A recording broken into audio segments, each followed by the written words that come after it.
Okay, welcome everyone, and I would like to call the Committee of Adjustments, Aurora's Committee of Adjustments meeting to order. The time is 7:03 p.m. on Thursday, August the 14th.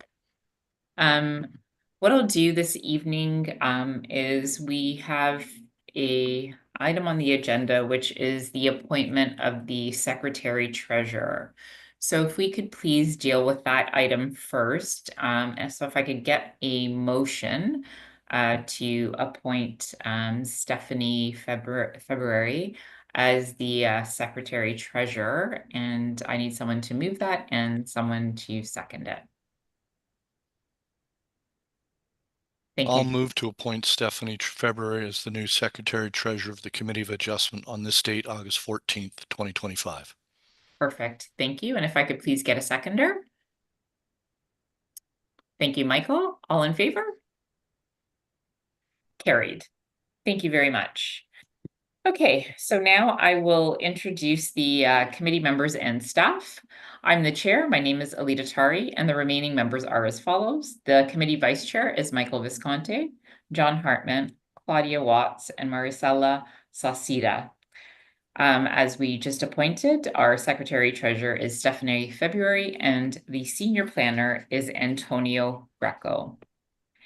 The town of Aurora acknowledges that the Anishinaabe lands on which we live and work are the traditional and treaty territory of the Chippewas of Georgina Island, as well as many other nations whose presence here continues to this day. As the closest First Nation community to Aurora, we recognize the special relationship the Chippewas have with the lands and the waters of this territory. They are the water protectors and environmental stewards of these lands. And as a municipality, we join them in these responsibilities. We further acknowledge that Aurora is part of the treaty lands of the Mississauga and Chippewas, recognized through Treaty Number 13, as well as the Williams Treaty of 1923. A shared understanding of the rich cultural heritage that has existed for centuries and how our collective past has brought us to where we are today will help us walk together into a better future. So our next item on tonight's agenda is the approval of the agenda. So if I could please get a mover. Michael? Yes, through you, Madam Chair. I move that we make a change to the presentation of the applications. That 7.4 be switched with 7.5. Okay. So 7.4 would be the last item on the agenda as opposed to 7.5. Okay, so 7.4 will be the last application that we consider tonight. If I could please get a seconder for that. Thank you, Claudia. All in favor? Carried. Thank you very much. Our next item is declaration of pecuniary interest. And seeing none, thank you. And of course, if there is one that you notice while we're going through the applications, you can raise it at that time as well. The next item is the approval of the approval of the July 10th Committee of Adjustment meeting. If I could please get a mover for that. Thank you, John. No, through you, Madam Chair, through the Secretary Treasurer, it is noted that John Hartman was in attendance on July 10th, and I was not in attendance on July 10th. Oh, okay. So if the minutes could be corrected to show me as absent. Okay. And if that change is made on the minutes, then I would call for a motion for the adjusted minutes to be approved.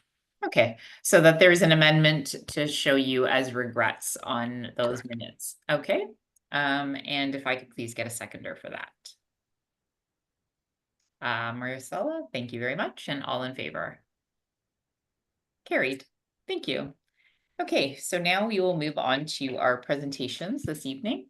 So the first item is 7.1, and that is 77 Aurora Heights Drive.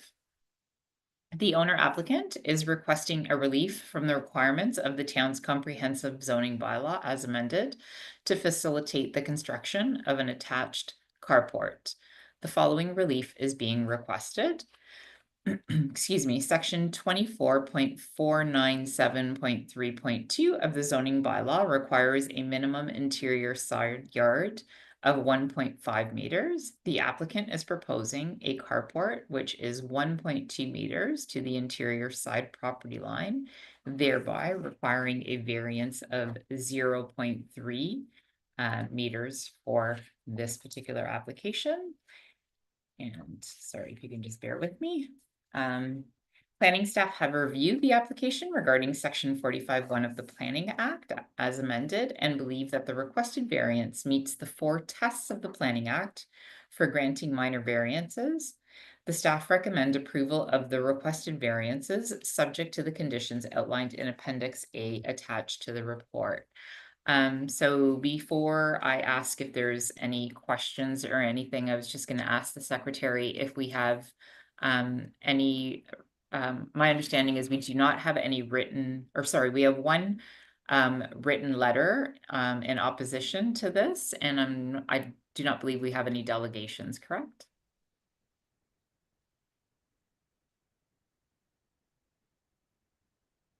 Sorry, through you, Madam Chair, there are no other public delegations for this application. Okay, and I believe the applicant is here. Correct. This is me. Hi, so if you could please do me a favor, and if you could please state your name and your address for the record. Okay. Thank This you. is Mohammed Shabahang, is 77 Arrow Heights Drive. Okay, thank you very much. And I'm not sure if you have a presentation for the committee or if you're just letting it go on the merits of the staff report. I just provided a few pictures from the neighbor's property line Okay. to the letter of objection, and I also provided some drawings. That's all I have today. Okay, thank you very much. I'm not sure if any of the committee members have any questions for the applicant or staff. Michael. Through you, Madam Chair. I read through the staff report, and one thing that stuck in my mind, and this is a question for Mr. Shabahang. Yeah. You proceeded to build this carport without a permit initially. May I ask you why you did not apply for a permit in the first place? Thank you. I did actually apply for a permit for a garage and second floor back in 2003. We were going through the process with the city, and then I had a letter of zoning at the time. And what I did, I reviewed in detail with my wife. Our application was under process. I reviewed this with my wife. We decided not to pursue that because of the age I have right now, getting close to the retirement, and we had some issues with with the size of the garage. So we changed it to the carport, and we decided to go with the lower impact in the building. So what I did is, unfortunately, because of the timing, back and forth, and my age, we had a very severe winter. In the middle of the winter, I had actually some posts there, and then it's not finished. The construction is not finished, but I just decided to do it for this winter, which actually saved my life because we had a very heavy winter. Based on my communications with the city, I realized that I could take it to the Ministerial Committee of Adjustments. So what I did, I went to the minimum I could do to fit a car at the time, which saved really my life. But it's not finished, for your information. The construction was just a small structure to get by with the season this winter, and proceed with the full application. Yeah, I just point out to you, sir, that building something without a permit is basically not a good thing to do, because it should be inspected properly and so forth. So in the future, I think that we should send a message out that a building permit is required for these types of structures. That's all. Yeah, absolutely. And then again, I apologize because it was a last minute decision we had to make during the dead winter because of the very severe weather we had last winter, as you guys know. Thank you for that.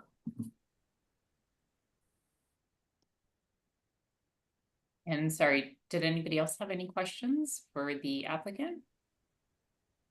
I raised my hand, Madam Chair, but they were echoed by what Michael asked, so I'm fine. Thank you. Thank you very much. Okay, does anybody want to put forward a motion for this application? Sorry, I was gonna ask one more question, Madam Chair. Sure. So, I just wanted to know, was there a carport at this address before? The reason I ask is just because in the neighborhood, it looks like there's quite a few properties with carports, so I just wanted to know if at any time, while you own the property, or maybe if you knew before you owned the property, if there's been a carport at this location. Not to my knowledge. Okay, thank you. Thank you. Okay, seeing no other questions, if there's someone who'd like to put forward a motion for this application. Michael? Sorry, you're muted. Oh, through you, Madam Chair. I move to approve application file number MV 2025 30. Subject to the conditions in Appendix A. And if I could please get a seconder? Thank you, Claudia. All in favor? Carried. Thank you. Thank you very much, sir. Thank you so much. Okay, so our item 7.2 is 23 Caddy Court, file number MV 2025-29. The owner applicant is requesting relief from the requirements of the town's comprehensive zoning bylaw 6000-17 as amended to facilitate the construction of a one-story addition at the rear of an existing detached dwelling. The following relief is being requested. Section 7.2 of the zoning bylaw requires a minimum rear yard of 7.5 meters. The applicant is proposing a minimum rear yard of 4.0 meters. And section 24.84.1.3 of the zoning bylaw permits a maximum lot coverage of 35%. The applicant is proposing a lot coverage of 38.6%. Planning staff have reviewed the application regarding section 45(1) of the Planning Act as amended and believe that the requested variance meets the 4 tests of the Planning Act for granting the minor variance. Staff are recommending approval of the requested variance subject to the conditions outlined in Appendix A. And for this application, I believe we have one letter in support. I believe we also have a delegation and I'm assuming the owner applicant is also in attendance. Through Now, you, Madam Chair, that is correct. okay. So the delegate, and I'm sorry if I don't pronounce your name right, I think it's Desinglu.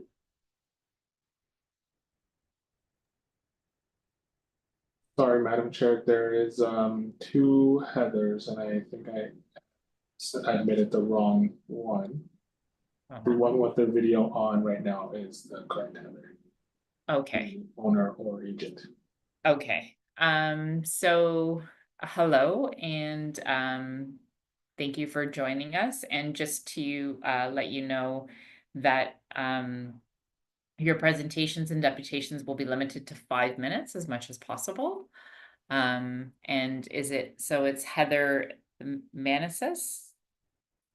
Hi, you're muted right now, so we can't hear you. If you could unmute yourself, and then if you could start with your delegation. And if you have any questions, please direct them through me as the chair. Oh, sorry. Can you hear me now, Madam Chair? Yes, now we can. If you could unmute yourself, and then if you could start with your. Oh, so if you had the meeting on YouTube, you just want to shut that off because now we hear the echo, and just stay on the Zoom link. Got it. Thank you. And if you could please state your name and your address for the record, and then if you can start your delegation. And as I indicated, you are entitled to 5 minutes. So Heather Endorf Manassas at 23 Katie Court, Aurora. We have, I don't have an additional information or photos. I thought that we included everything in our package. I understand there's one concern that we're happy to address when we hear from the individual who is concerned, unless the committee has questions for us. I know they did attend the house and examined and made a summary for us. Okay, thank you. And so sorry, through the secretary, our deputant is Lucas then? Through you, Madam Chair, that is correct. We have a Lucas or Da Xinglu. Okay. So Lucas, if you could, I'm not sure if you have the ability to turn your camera on, you're also muted. And as I indicated, your deputation, you will be provided 5 minutes.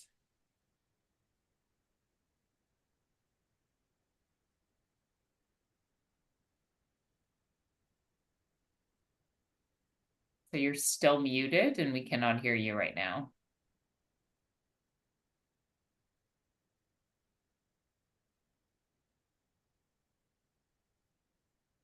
Okay.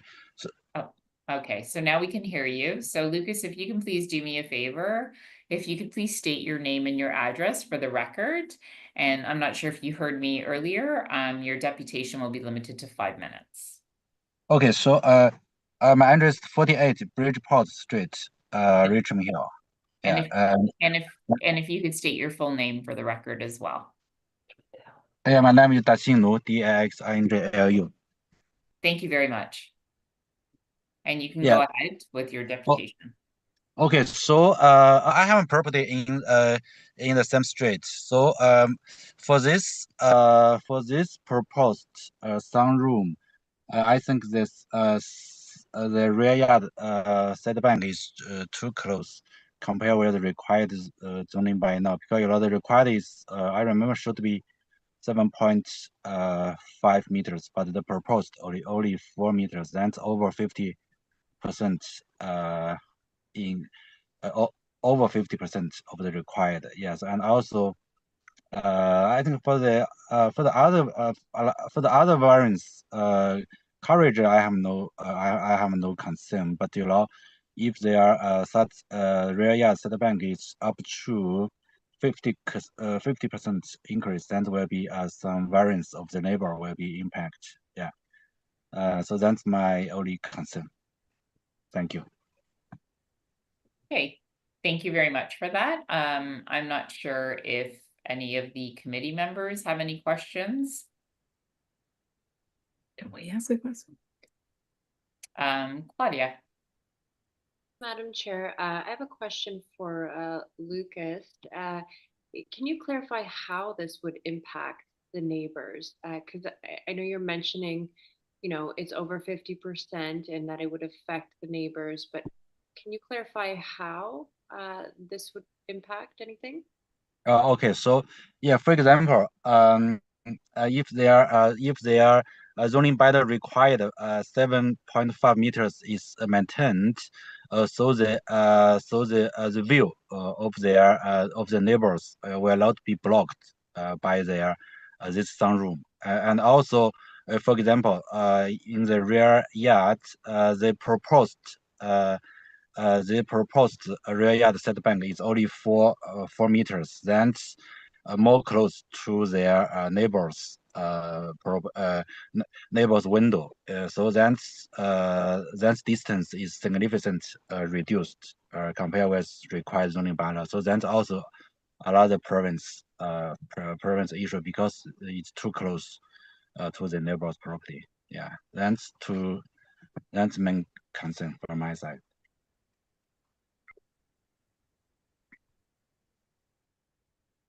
Did you have any other questions, Claudia?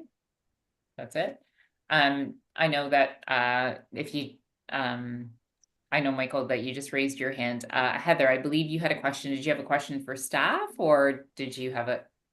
Well, I wondered if I could, through you, sorry, Madam Chair, if I could address the concern of Lucas, because it is as far as we can tell, we are not impeding anyone's view where the addition will be. And I didn't understand clearly what property he's on. He gave his address, but I didn't understand it because he said Richmond Hill.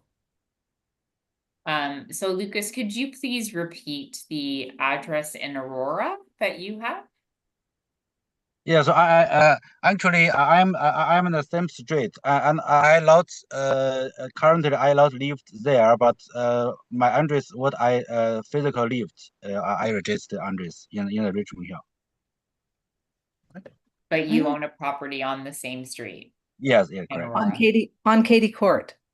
Yeah, yes. Okay. Sorry, Michael, did you have a question? I thought I had seen you raise your hand. Yeah, I did. I just, I guess to repeat what Heather has asked, Lucas, could you be more clear as to which property you own on Caddy Court? Where are the 15 credit say DY Crescent? Oh, you're number 15 Caddy Court? Yes, correct. You're right next door. Sorry, not next door, but Where is it? two doors over. Yeah. So So- you're not next door. You're not next door. You're number 15. You own 15. Okay. Yeah. From what I understand, the addition will be not impacting number 15, I don't think. No. Yeah, that's the only question I had through you, Madam Chair. Thank you, Michael. And John, did you have your hand up? Yeah, just to clarify, so he owns the property at 15 Caddy Court, but he resides currently in Richmond Hill. And I'm making an assumption, Madam Chair, that the owner is renting the property or has somebody else living in the 15 Caddy. I'm making that assumption. Yes, correct. Yeah. Thank you.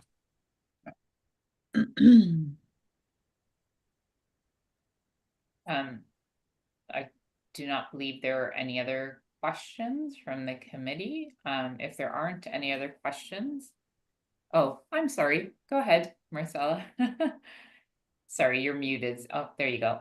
For you, Madam Chair, I'm just not sure where Lucas is getting his numbers, because from what I've read through the reporting is that where it's really the overall proposal is changing the lot coverage from 35 to 38.6. So we're really just talking about a slight increase in the proposed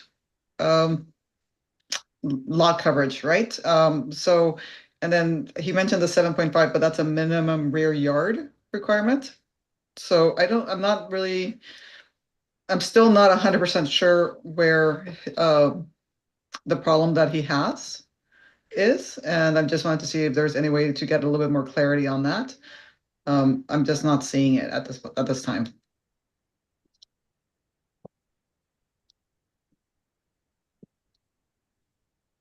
I don't know if you wanted to add anything else, Lucas. If not, that's Okay, so let me repeat my concern.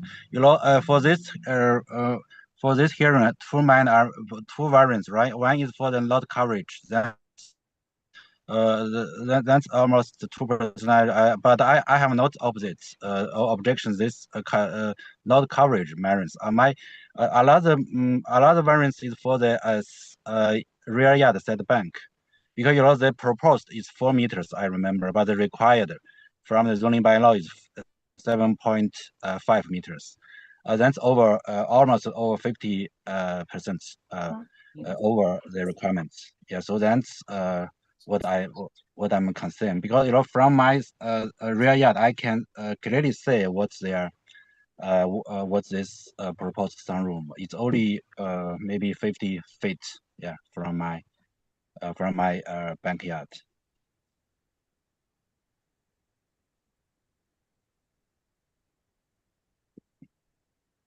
Heather, you had a question? Through you, Madam Chair, I just wanted to respond to Lucas's concern.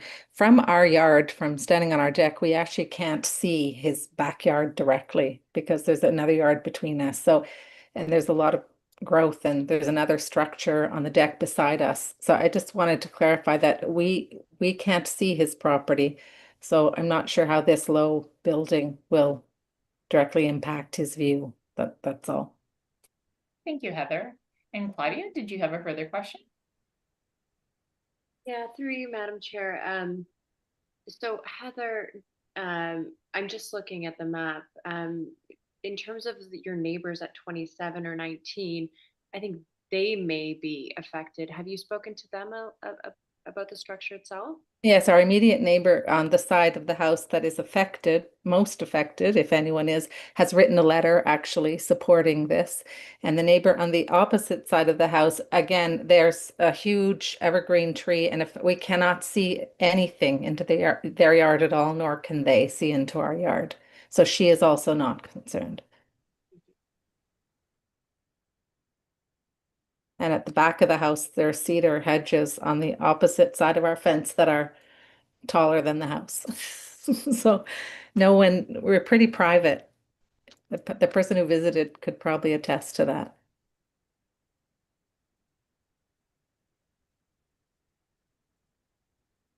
Okay. Just Go one- ahead, John. So that person would be me. I walked around the back property today. So, and I could see how enclosed it is and private it is. Okay, so I don't see any other questions from the committee. Is there anyone? Oh, go ahead. Sorry, and just one more thing from the drawings and everything that seems to be in place. It is going to be a like just a small sunroom. So it's a one-story sunroom. We're not talking. It's not a second-story sunroom or second-story addition. It's just a little addition. Correct? Yes. Okay. Thank you. Is there someone who's willing to put forward a motion for the application? Claudia? Through you, Madam Chair, I move to approve file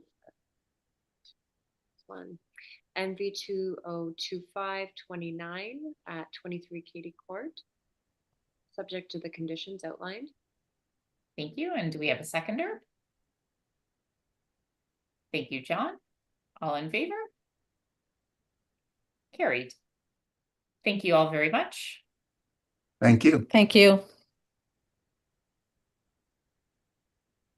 Okay, so now we are on to item 7.3, Ben Walker Limited at 205 Industrial Parkway North, file number MV 2025-31.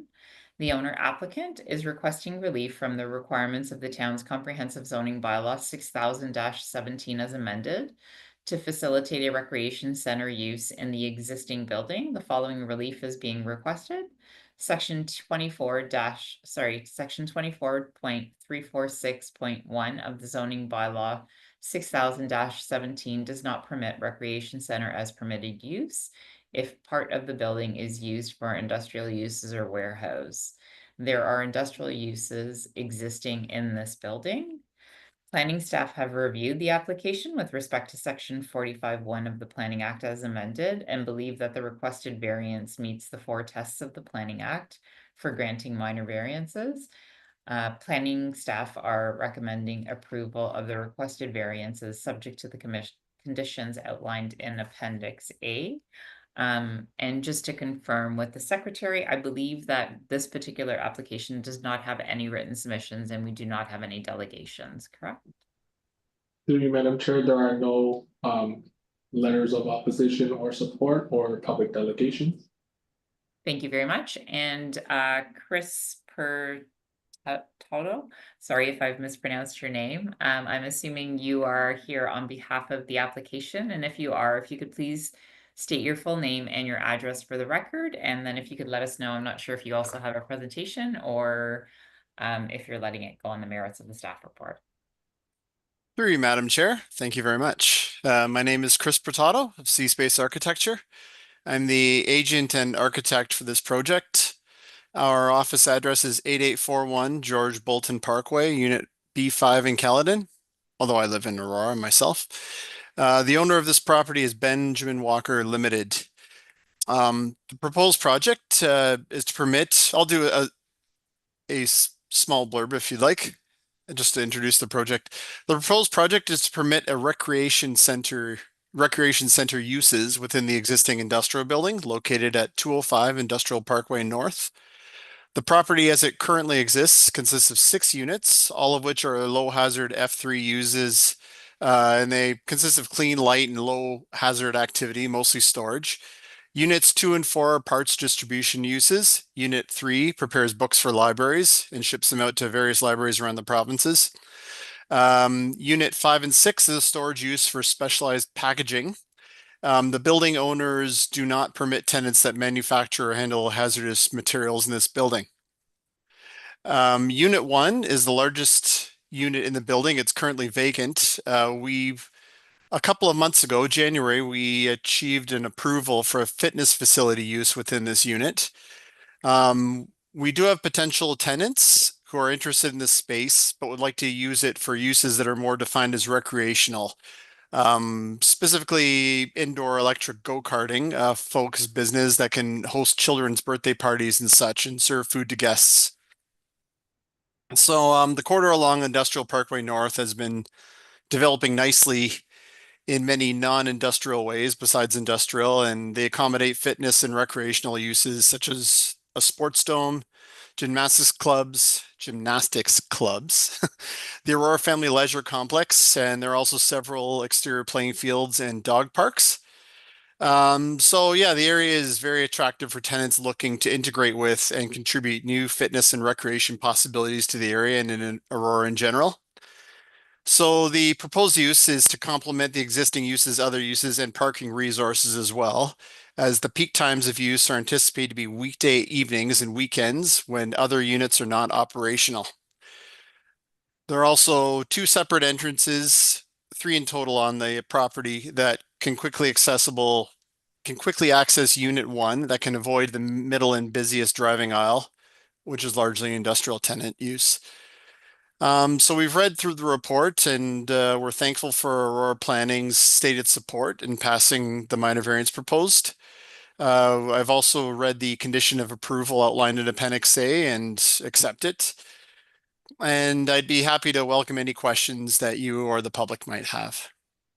Thank you, Chris, very much for that. Do any of the committee members have questions? Claudia. Through you, Madam Chair, this is a question for Chris.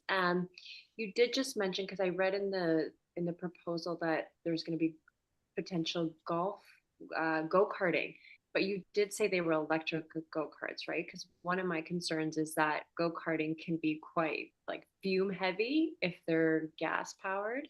And so I was wondering what the ventilation was like, but if you mentioned electric, then I don't think that is the same issue. Through you, Madam Chair, that is correct. I mean, if there were any sort of fumes or that sort of use, we would be going through the proper building permit channels, but that would be a very complicated issue. So yes, the interested tenant would be electric and minimizing pollution and so forth. Thank you for that. Michael, you had a question? Yeah, through you, Madam Chair. I guess this is a question for Chris, but also for town staff.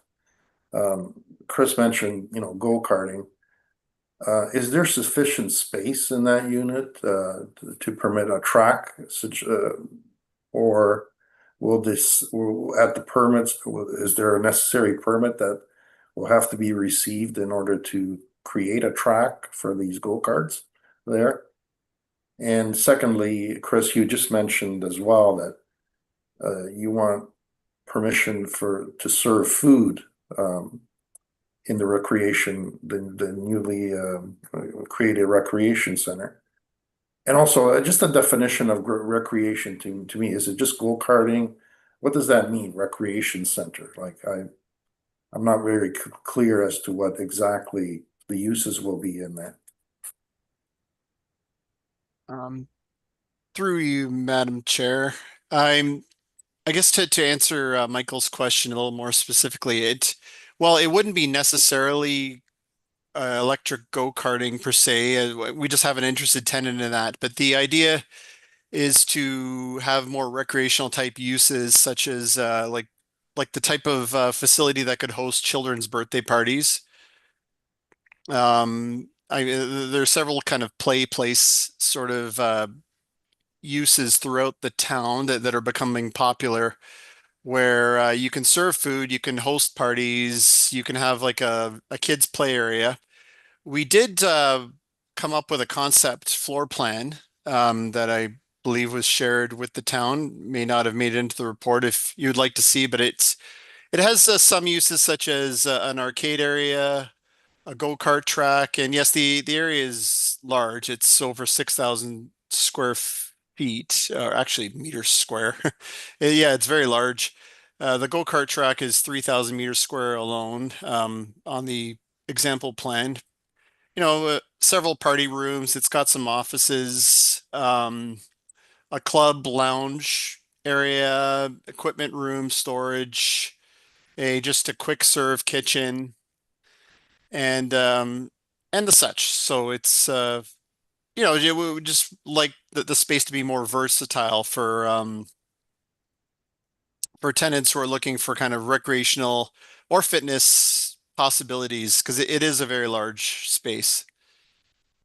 And through a question for the town staff then, recreation uses, does the bylaw envision in the bylaw serving of food and creating a racetrack sort of in a building like this?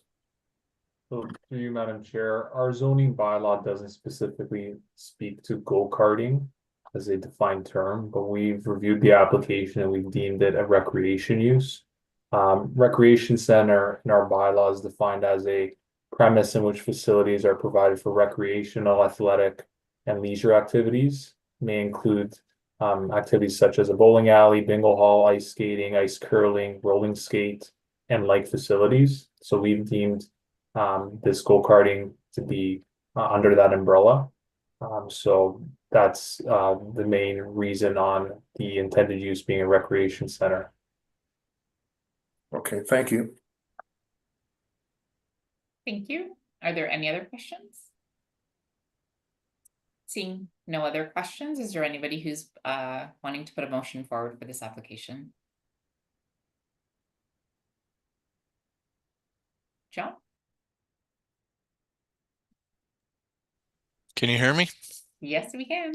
I would move that applicant MV 2025-31 submitted by Ben Walker Limited at 205 Industrial Parkway North be approved as such with the conditions met, being that the conditions are met. Thank you. And if I could please get a seconder for that motion. Thank you, Maricela. All in favor? Carried. Thank you. Thank you, Chris. Thank you, Madam Chair and committee. Have a great night. Thanks, you too. Okay, so as we amended the approval of the agenda, so we will now deal with item 7.5. And this is for 7 Steeplechase Avenue. And it's file number MV 2025-28. The owner applicant is requesting relief from the requirement of the town's comprehensive zoning bylaw 6000-17 as amended to facilitate the construction of a detached garage with a loft. The following relief is being requested. Section 4.1.2b of the zoning bylaw permits a maximum height of 4.5 meters. The applicant is proposing a detached garage with a height of 8.07 meters, therefore requiring a variance of 3.57 meters. Planning staff have reviewed the application with respect to section 45(1) of the Planning Act as amended and are of the opinion that the requested variance meets the 4 tests of the Planning Act for granting the minor variance. Staff recommend approval of the requested variance subject to the conditions outlined in Appendix A of the report. And for this particular application, I will just get confirmation. I believe we do not have any delegations and we do not have any letters in support or opposition, correct? Through you, Madam Chair, we do not have any delegation requests, letters of support, or letters of opposition. Thank you very much for confirming. And Matthew, I'm assuming you are here to speak on behalf of the application. And if you could please do me a favor, if you could please state your full name and address for the record. And I'm not sure if you have a presentation or just some words, or if you're letting it go on the staff report. Sure. Thank you. Good evening, Madam Chair. So my name is Matthew Ciano from Ciano Design Consultants, Inc., and we are the architects for Mr. Calder Eldasuki in relation to the variance being sought at 7 Steeplechase in Aurora. Our office address is 51 Royston Road, Unit 1, Vaughan, Ontario, postal code L4L8P9. So I do have a short presentation if it's if it's to the benefit of the committee. Happy to go through that, and I would like to clarify that 2 letters of support were submitted for this application. Okay. Maybe if you could email those letters of support to the secretary so that she has it for the record, that would be fantastic. For sure. And are you doing, are you going to share your screen for a presentation, or is it just a verbal presentation? It's just a verbal presentation. Okay. So I can go through it. So, I mean, we're seeking a total of 1 variance to the zoning standard to accommodate the proposal, which is to construct a new detached garage with artist loft on the property. The property is approximately 0.826 hectares in size and is designated by the Town of Aurora official plan as a state residential and by zoning bylaws 6017 to be in a state residential zone. The variance we are seeking in this proposal is in relation to building height. As was mentioned, the zoning bylaw sets a maximum building height of 4.5 meters for ancillary structures. The proposed detached garage building height was calculated by the zoning and application examiner during the preliminary zoning review submission and was noted at 8.07 meters. So that's a difference of 3.57 meters. So we believe that the calculated building height exaggerates what the perceived reality of the proposed building height would be once the garage is constructed. This is partially because a swale is being provided around the structure for drainage purposes. And as it is being built into a sloped area of the property, that affects the calculated established grade and artificially increases the building height. In addition to this, the building height has been taken from the underside of the dormer soffit, while taking the height from the underside of the garage soffit, which we would consider the main portion of the roof, would greatly reduce that calculated height. So if the swale was not considered in the established grade calculation and the building height was taken from the underside of the garage soffit, the variance being sought would be as low as 0.86 meters. Thus, in our opinion, the proposed variance being sought is minor and will not result in undue adverse impacts on the surrounding properties. In the context of the state residential neighborhood, we would also state that the variance we are seeking already exists in the existing built forms of adjacent properties, and it's in our opinion that the proposal in front of you will maintain and enforce the character of the neighborhood. We would also like to note that there were no objections to the building height variance from any of the town departments, and there is a staff report dated today that is in support of the application and recommends the approval of the requested variances.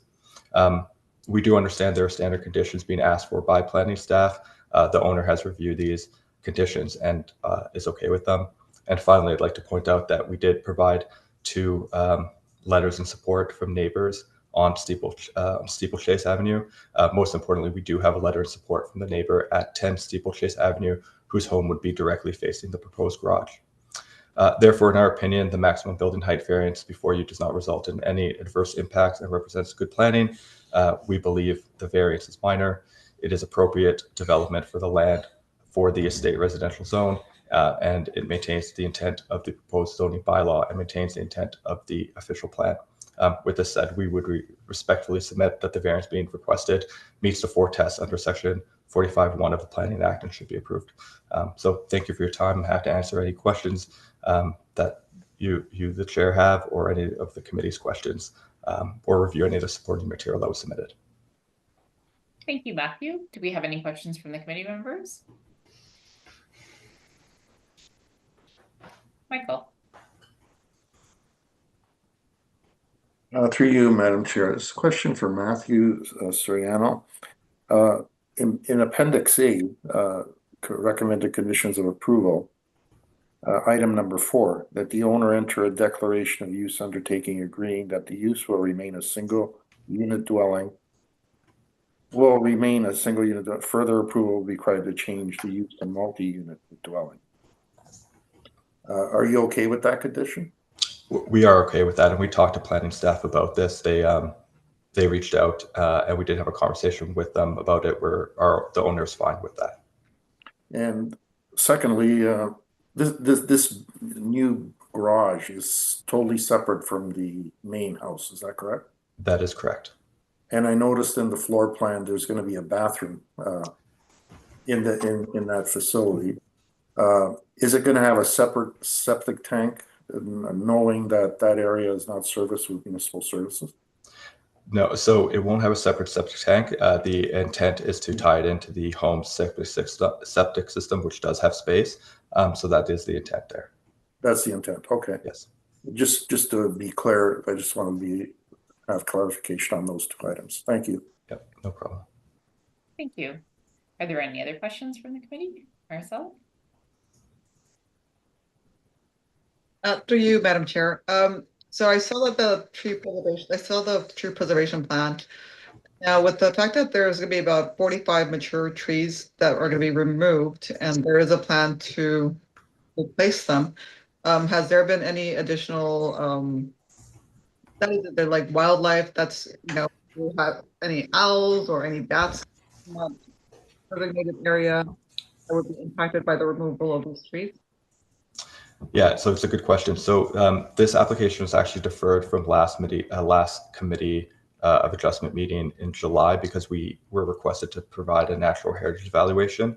We did do that, and there were no concerns found during that report, and that's been reviewed by planning staff, and there was no additional comments that came back. Thank you. Welcome.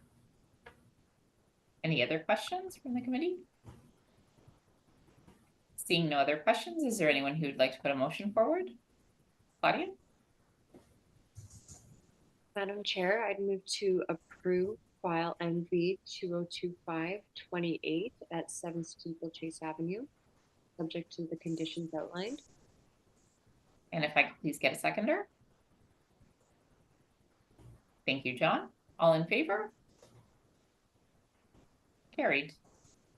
Thank you very much. Thank you. Have a good evening. Thanks, you too. Madam Chair, Yes. may I request a 5-minute brief recess before we go on to the next item? As long A as bathroom break. as long as the other committee, are you guys okay with that, with a 5-minute recess? Just to make sure, I'm not sure if we need a motion for that. Stephanie or Peter, do we have to put a motion forward? No, it's good. Okay, so we will take a 5-minute recess and we will be back at 8. Is that okay? Okay, I'm just going to shut my camera off in the interim.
Okay. So we will now continue with our agenda, and the last application on tonight's agenda is from Tangretta, 20 Oak Court, file C-2023-06. The proposed consent application is to sever the subject lands as follows. There is the appendix B and C and contained inside the staff report. The proposed retained lands, part 1 of the draft plan of severance, the southern half. Part 1 features of lot area of 597 meters square, 6,426.05 feet squared, and a lot frontage of 17.61 meters. Which is 57.78 feet. B, the proposed severed lands, part 2 of the draft plan of severance, the northern half, part 2, features a lot of area of 650 meters square, 6,996.54 feet squared, and a lot frontage of 27.24 meters, 89.37 feet. Staff have reviewed the application with respect to section 51, subsection 24 of the Planning Act as amended, the provincial policy statement, provincial plans, and the town's official plan, and are satisfied with the proposed consent application. Based on this, staff have no objections to approving the consent application file C-2023-06, subject to the conditions attached as Appendix A. In the staff report. So I believe we have 10 letters in opposition and 4 letters in support for this application. And we have, I believe, 10 delegations registered to speak this evening. So before I call on our first delegation, I would like to just remind you that your deputations will be limited to 5 minutes. I also understand that there's a couple of people from the same household. Please also note that your delegations, you can share the 5 minutes, so we'll keep it to the 5 minutes. Having said that, actually just through the secretary, was there a presentation or anything that the applicant wanted to do before the delegations spoke? Through you, Madam Chair, yes, the applicant's agent did provide a presentation. Okay, so is that you, Brad Rogers? Hi, Madam Chair. It's Brad Rogers from Groundswell Planning. I have with me my business partner, Heath Bertel Sharp, who will be doing the presentation, along with Katerina from Denton's, who would also be providing some of that presentation within that 5-minute allowance. So thank you very much, Madam Chair. Okay. If I could just interrupt a second, if I could ask a favor, if you could please state your full name and your address for the record, and sure. The same for the other individuals just before you present. If you could just please do me a favor and state your name and address for the record. Sure. My name is Brad Rogers, and I'm with Groundswell Urban Planners, Inc. in Richmond Hill. And we are the agent for the property owners.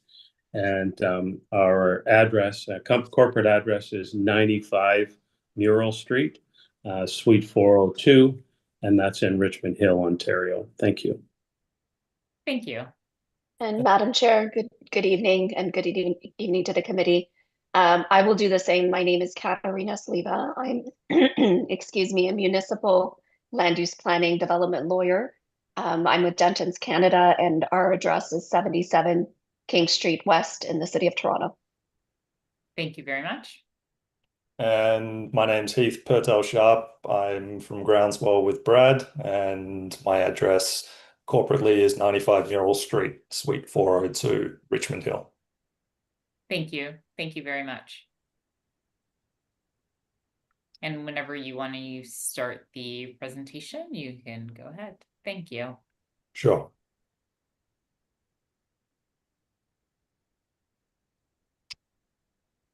Okay, I see it up on the screen there. Good evening, Madam Chair and members of the committee. Again, my name's Heath Purtell-Sharp. I'm with Groundswell Urban Planners. I'm a senior planner, and we're here on behalf of the owners of 20 Oak Court.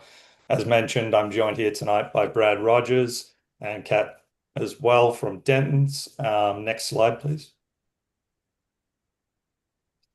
Just quickly to cover a little bit of context on the site, I think we're all aware of its location, but it's approximately a 0.3 acre property with a little over 14 meters of frontage on Oak Court and just over 23 meters of frontage on Spruce Street. I just did want to touch on some context on Spruce Street itself quickly. The majority of Spruce Street, both north and south, is characterized by lots that front both the west and east sides of that roadway with their associated driveway entrances. And as is standard with a residential subdivision, those sidewalks along those other portions of Spruce Street are bisected by these driveways. Next slide, please. Here I have just a couple site photos to give some additional context. Again, image 1 is showing the dwelling on Oak Court. Image 2 is looking north along Spruce Street with the site on the right-hand side. And image 3 is just looking at the subject site's frontage onto Spruce Street. Next slide, please. Here, I just want to talk quickly about the lot fabric of this neighborhood and the character. As we can see on the map on the left-hand side, the lots in this area are rather varying and diverse. As you can see, the visual, there's a range of lot sizes and configurations, many of which are smaller than the current state of the subject site. And the table on the right-hand side actually corresponds to identifying, I guess, with number 1 at the top there, the proposed retained and severed lots, their estimated lot areas, and how they relate to some of the neighboring properties in this area. So as we can see, they're in and around 500 to 600 square meters is the consistent character of lots within this neighborhood. Next slide, please. So this is an application to sever this existing property to create one new additional residential lot. The severed lot would be accessed from Spruce Street, and the retained lot would continue to maintain that existing dwelling and be accessed by Oak Court. A conceptual building footprint for a single detached dwelling has been shown on the plan submitted to demonstrate that the lot is sized appropriately to accommodate a future single detached dwelling in conformity with the town's as of right zoning requirements. Again, this is an application just for the approval of the division of the land. It does not seek approvals for any physical site alteration or construction. That is a separate future process through town building departments and planning departments. Next slide, please. As mentioned by Madam Chair at the start of this, we do have some residents in support, and I just have put a map here identifying those residents who have either expressed their support or no objection towards this application. Next slide, please. I just wanted to go into some of the Planning Act conformity as the test to assess this application.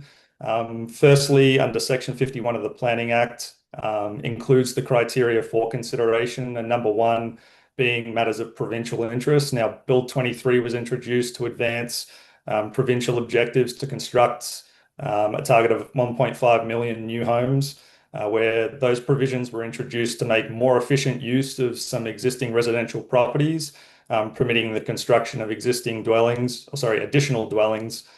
through infill. And this consent really aligns with those objectives to try and provide additional housing through infill development of an oversized lot. Second, being the conformity with the official plan. This application conforms with the town's official plan policies. Third, the dimensions and shape of this proposed lot. The consent conforms with all applicable development standards under the town zoning bylaw, and we've demonstrated as well, as I mentioned before, that it is suitably sized to fit a future single detached dwelling. The lots in this area are quite diverse in lot size, configuration, and frontage.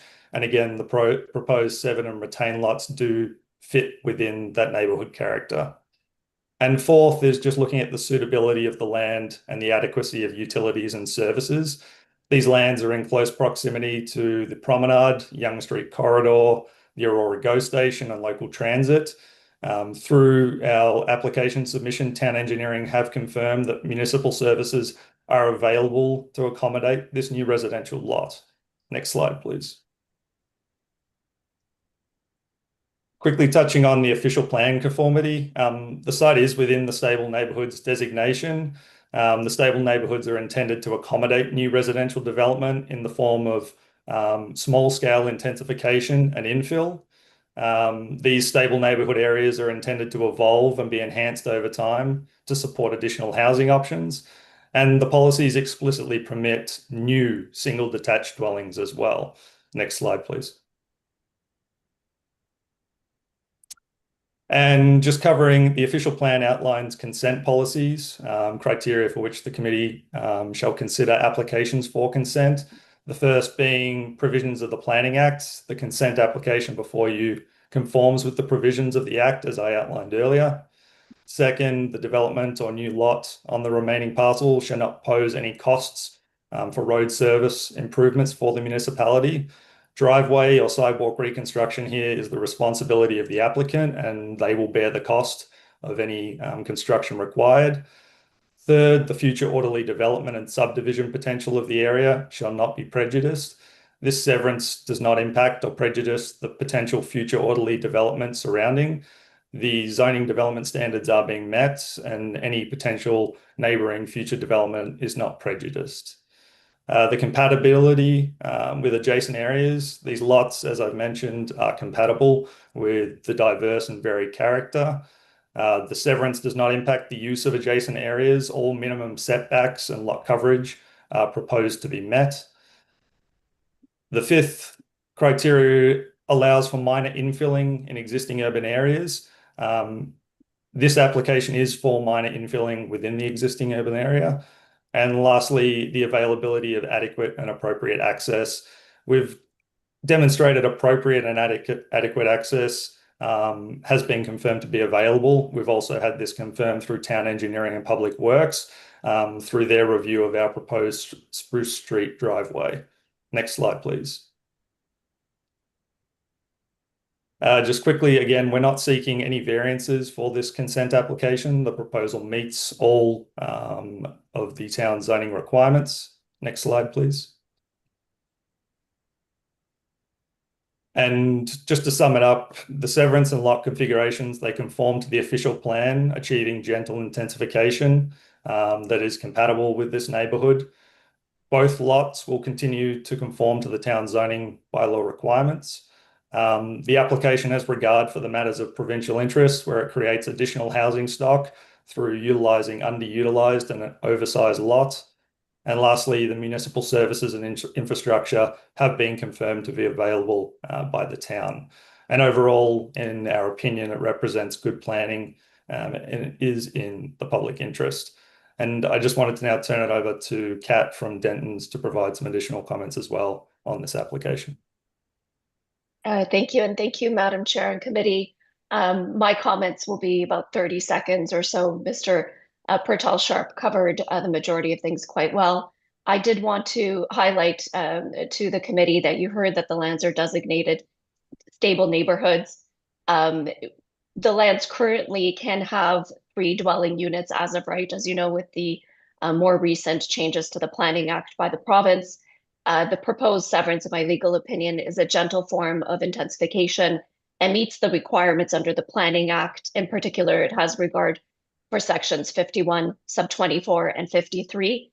This is a simple severance, in particular because both lots conform to the zoning bylaw standards, as you heard from Mr. Purtell-Sharp. So no variances are needed or required either for the current home or the new proposed home. Also, both lots will exceed the minimum lot requirement by the bylaw of 460 meters square. Both will be larger than that requirement. Both lots can be serviced by municipal servicing, and you heard that that was confirmed by Town Engineering. And both lots have permitted access already to the roads, with the new proposed lot having access from Spruce Street. Again, we respectfully ask that the committee approve the severance, and those are my very brief comments to you, subject to any questions you may have. Thank you. All right, thank you for the presentation and for clarifying that. I will begin now calling the deputations that we have for this evening. And just a reminder, when I call you, if you could please turn your camera on and also state your name and address for the record. And we will try to keep the deputations to 5 minutes. So the first person on my list is Erica Holmes.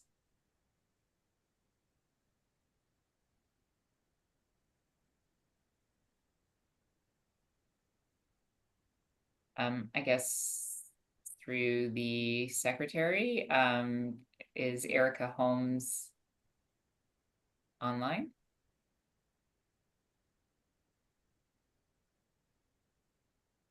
Through you, Madam Chair, I do not see Erica Holmes in the waiting room. Okay, thank you. So I will go to the next person on my list, and Grace Waronko, I believe, and I'm not sure. It looks like there's two of you from the same house. Hi, yes. Hi, thank you. My name is Dagmara Varonko. I'm the daughter of Grace and Maddock Varonko, who are the homeowners who live at 104 Spruce Street. Although I am their daughter, I also own the home along with them, even though I don't live, it's not my primary dwelling. So I'm going to be reading a statement prepared by my parents at their request regarding the proposal for 20 Oak Street or Court, whatever, in Aurora. So I want to just start by saying I want to problematize immediately the consent letters that were supposedly presented by Mr. Pertel Sharp. With all due respect, Mr. Tangreda, the proposal person for this project, received at least one that we know of, and I'm sure I see the neighbor here who will be talking about that, received one of those letters of support through deception. Mr. Tangreda lied to neighbors on Spruce Street, saying that he was not interested in severing the lot and building a new property, but instead was seeking support in order to expand on the existing home at 20 Oak Crescent for his supposed growing family. People signed support for him. Mr. Tangreda went on to say that, he loved the fact that he had such a big property. He loved the big backyard. He just wanted to have a bigger home for his wife and his children. People believed Mr. Tangreda's lies and signed letters of support for him. As neighbors on Spruce Street will be looking into the legality of lying in order to obtain consent. Consent through deception, as far as I'm concerned, although I am not a lawyer like Mrs. Schlieva, consent through deception feels like something that is illegal, but I digress. People move into existing neighborhoods before anybody stops to call me a NIMBYist. People move into existing neighborhoods and participate in these sorts of civic engagement opportunities because they save up a lot of money in order to purchase their $1 million+ properties. They purchase homes based on the existing communities, the existing curb appeal, the existing neighborhood. They do not purchase homes in order to eventually have the fabric of their neighborhood destroyed through opportunistic development and cash grabs, as we believe Mr. Tangreda represents. My parents have lived on Spruce Street, and earlier, before I moved into my own dwelling in Newmarket, I lived with my parents on Spruce Street. They have lived there for 25 years. They have enjoyed many neighbors on 20 Oak Court come and go over the years. They have enjoyed having the beautiful trees there, the beautiful greenery, the beautiful property. They purchased that home because of the fact that there was no other home in front of their home. People One of the other concerns that my parents have is regarding the schools, the two schools that are in the neighborhood.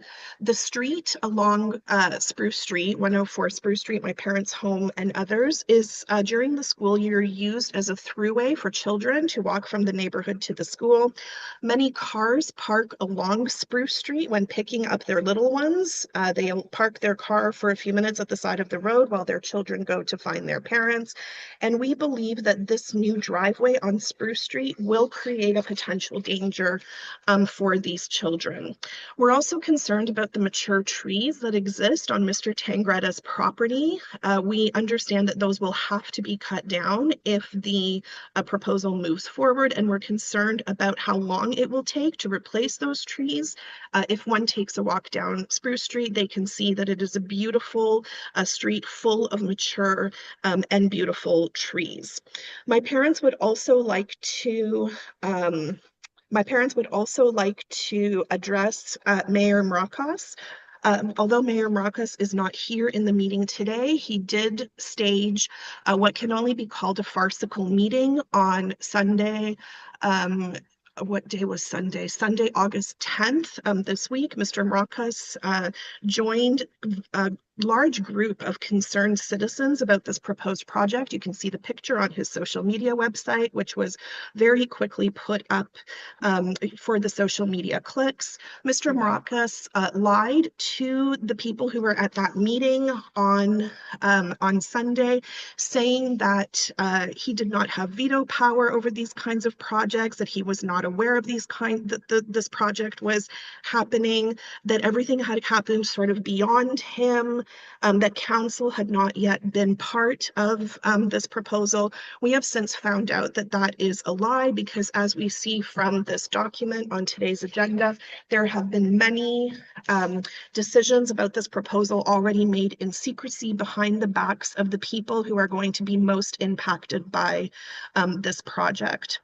We believe that the personality of the street could be in danger as a result of this project. Most of the new homes that are used to, as Mr. Purnell Sharp said, gently intensify the neighborhood do not normally match the architecture of the existing homes. They are those little cookie cutter white stucco homes with the black lettering and the black numbering that has infilled many neighborhoods in Richmond Hill and that are starting to make their way into Aurora.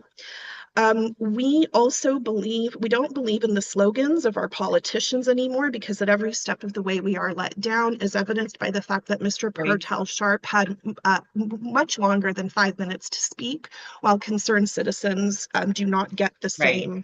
Grace, so as of the course, chair. no, my 5 minutes are up, of course, but I'm so glad that Mr. Purnell had much longer to speak. No, I was just going to ask if you could I'll still give you a little bit more. I was going to ask you if you could wrap up.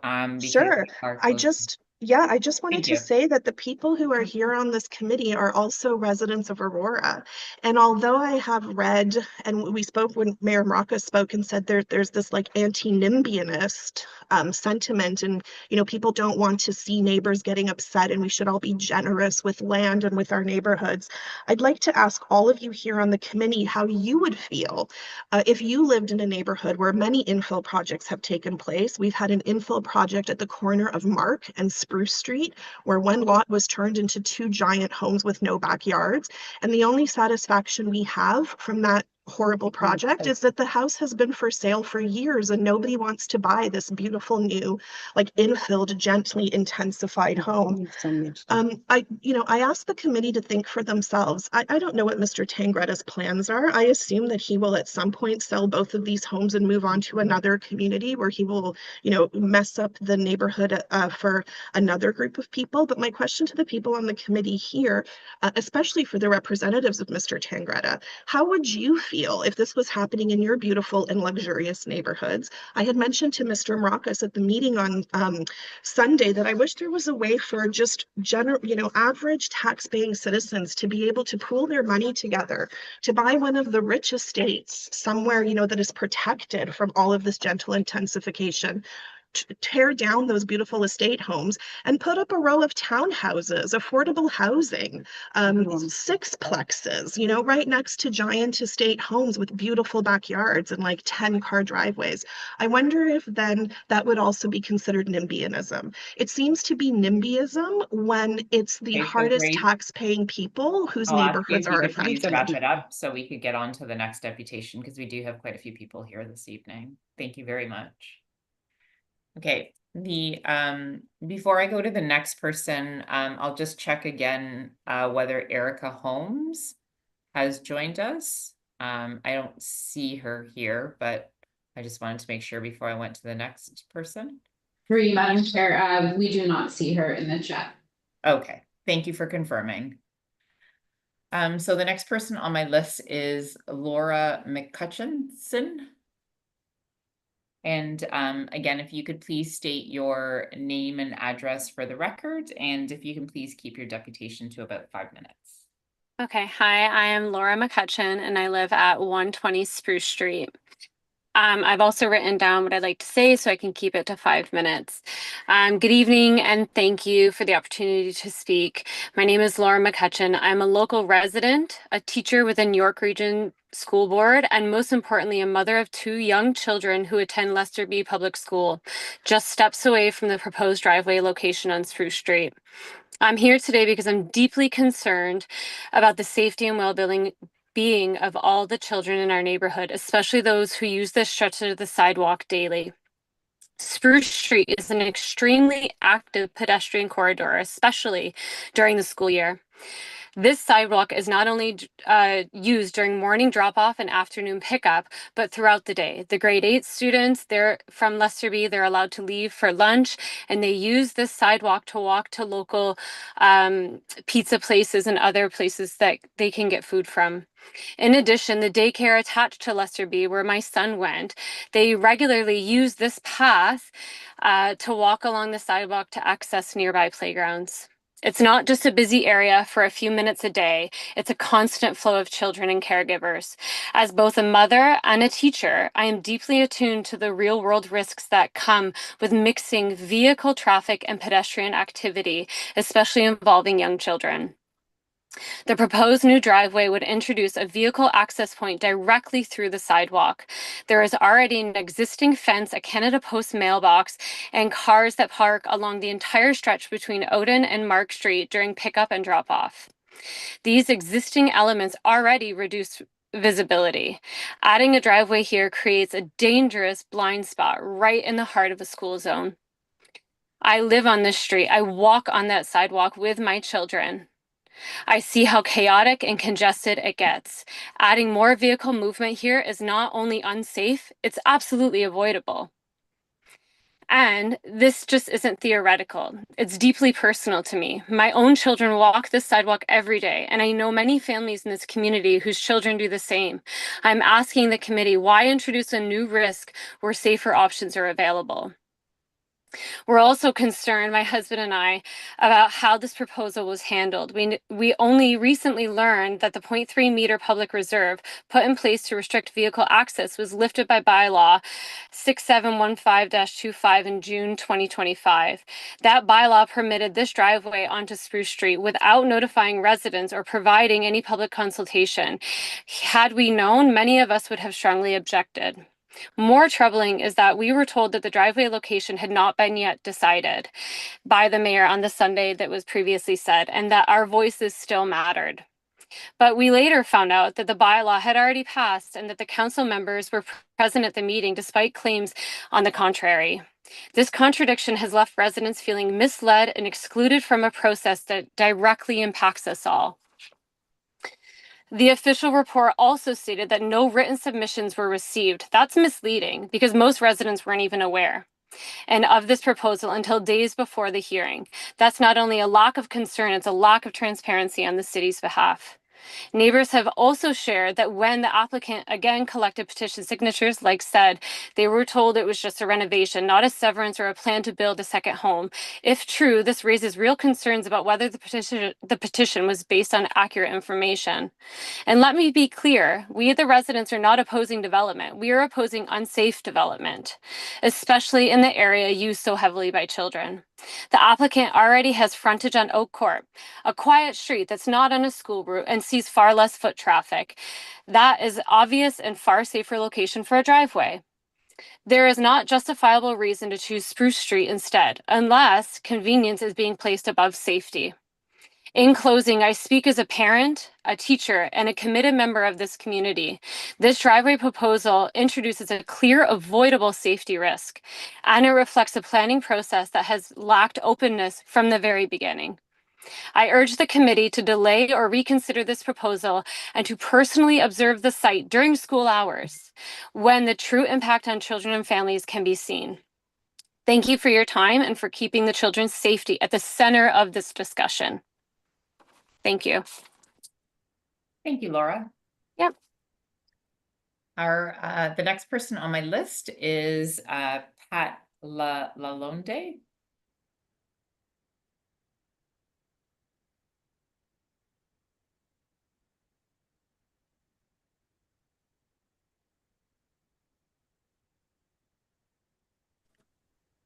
Hi there.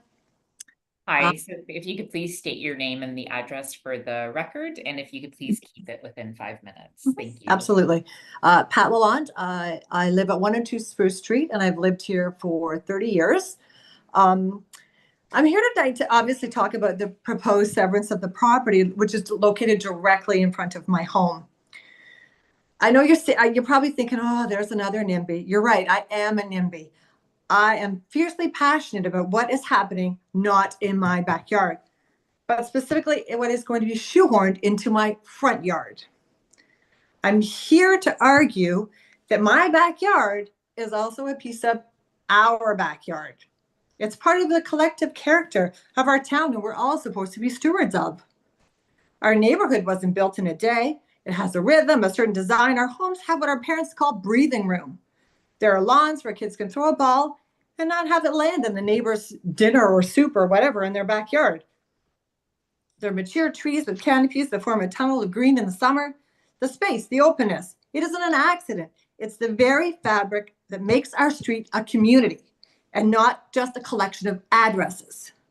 This severance proposes to take that fabric, cut a chunk in it. It's not just about dividing a piece of land. It's about fundamentally altering the feel of our street. It's a move that sacrifices quiet dignity for crammed density. Let's be frank about the practicalities here. This isn't a sprawling estate we're talking about carving up.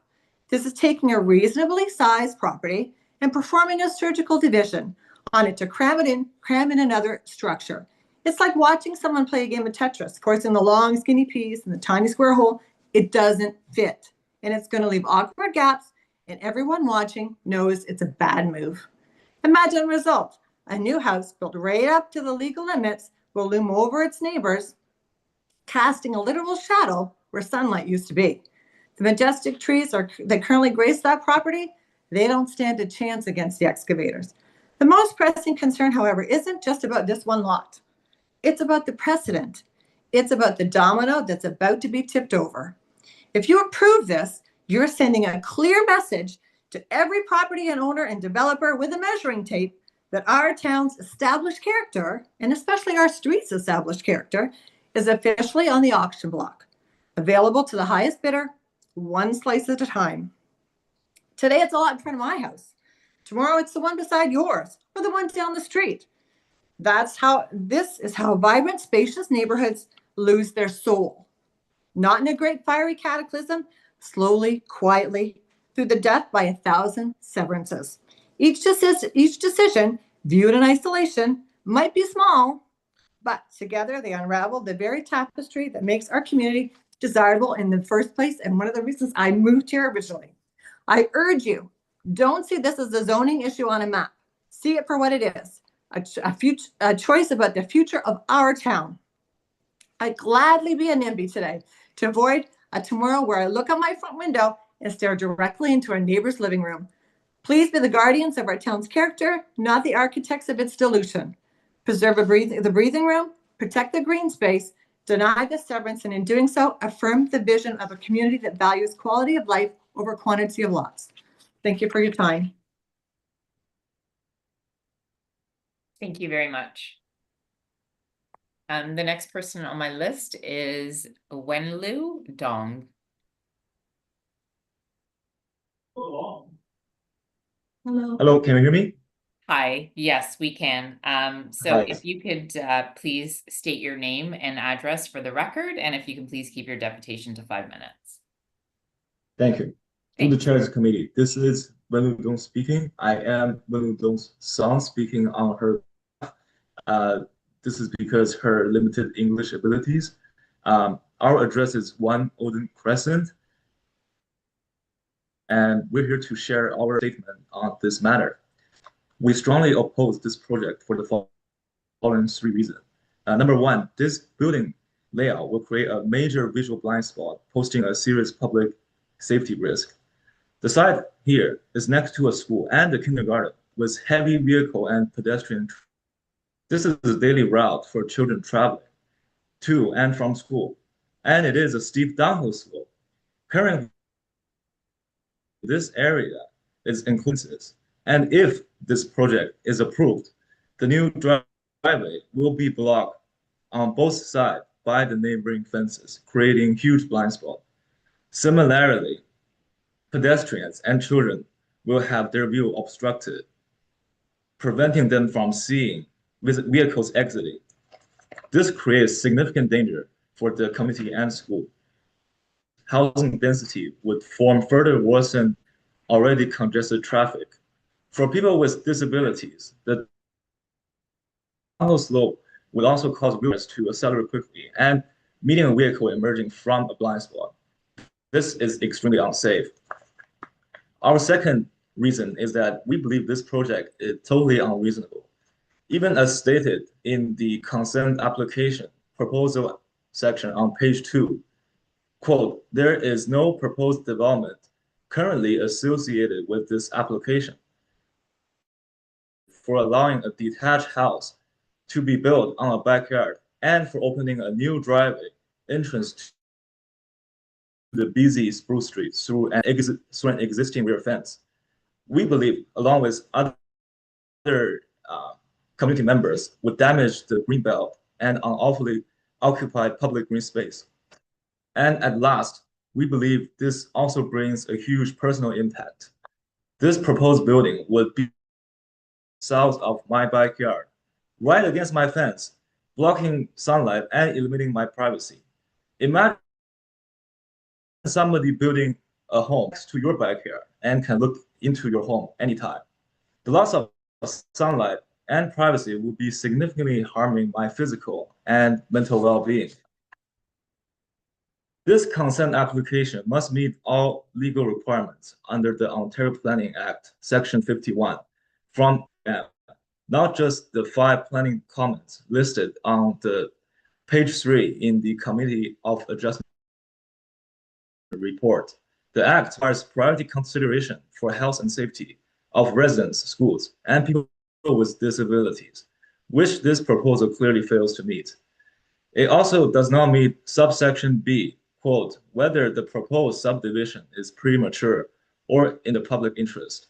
As seen from previous committee members, we don't have any interest in this project. In my original letter sent to the town of Aurora, 16 households signed in opposition. This summer, many households are on vacation, and the committee gave us very limited time. With adequate notice, even more neighbors will have voiced their opposition to this project. Finally, we urge council members to conduct an on-site inspection during the school term of our community and children. We ask this project to be disapproved. Thank you. Thank you very much. So the next person on my list is it Si Huang? Correct. Thank Yes. you. If you could please, if you have the ability to turn your camera on, and then if you could please state your name and address for the record, please.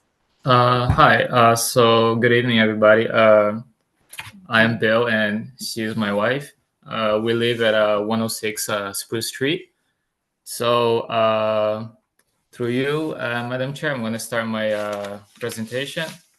So we're here to respectfully oppose the consent application for 20 Oak Court, as it fails to meet the intent of the official plan and Section 51 of the Planning Act. Above all, the township prioritizes children's safety above any consent application or minor variance process. Our primary concern is child safety in the school zone, as we have 2 little kids that go to Lester B. So that's why.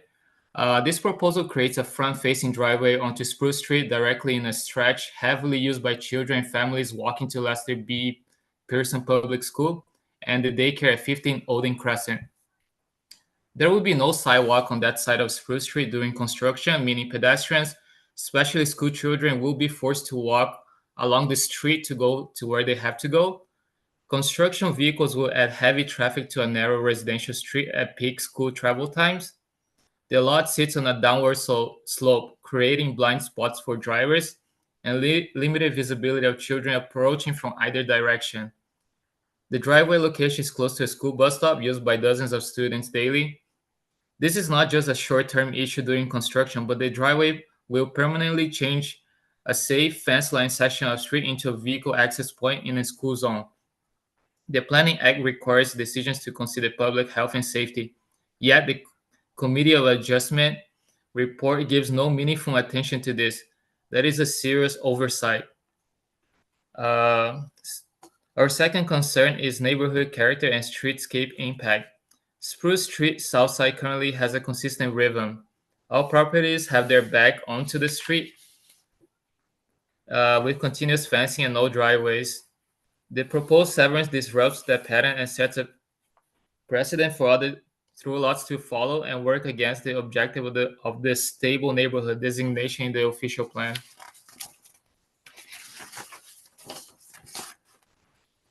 While the Committee of Adjustment report leans heavily on the subjective term gentle intensification, this is not gentle intensification. It's an incompatible backlot build that undermines the area's design and planning intent. Our third concern is incomplete Planning Act review. Section 51 of the Planning Act.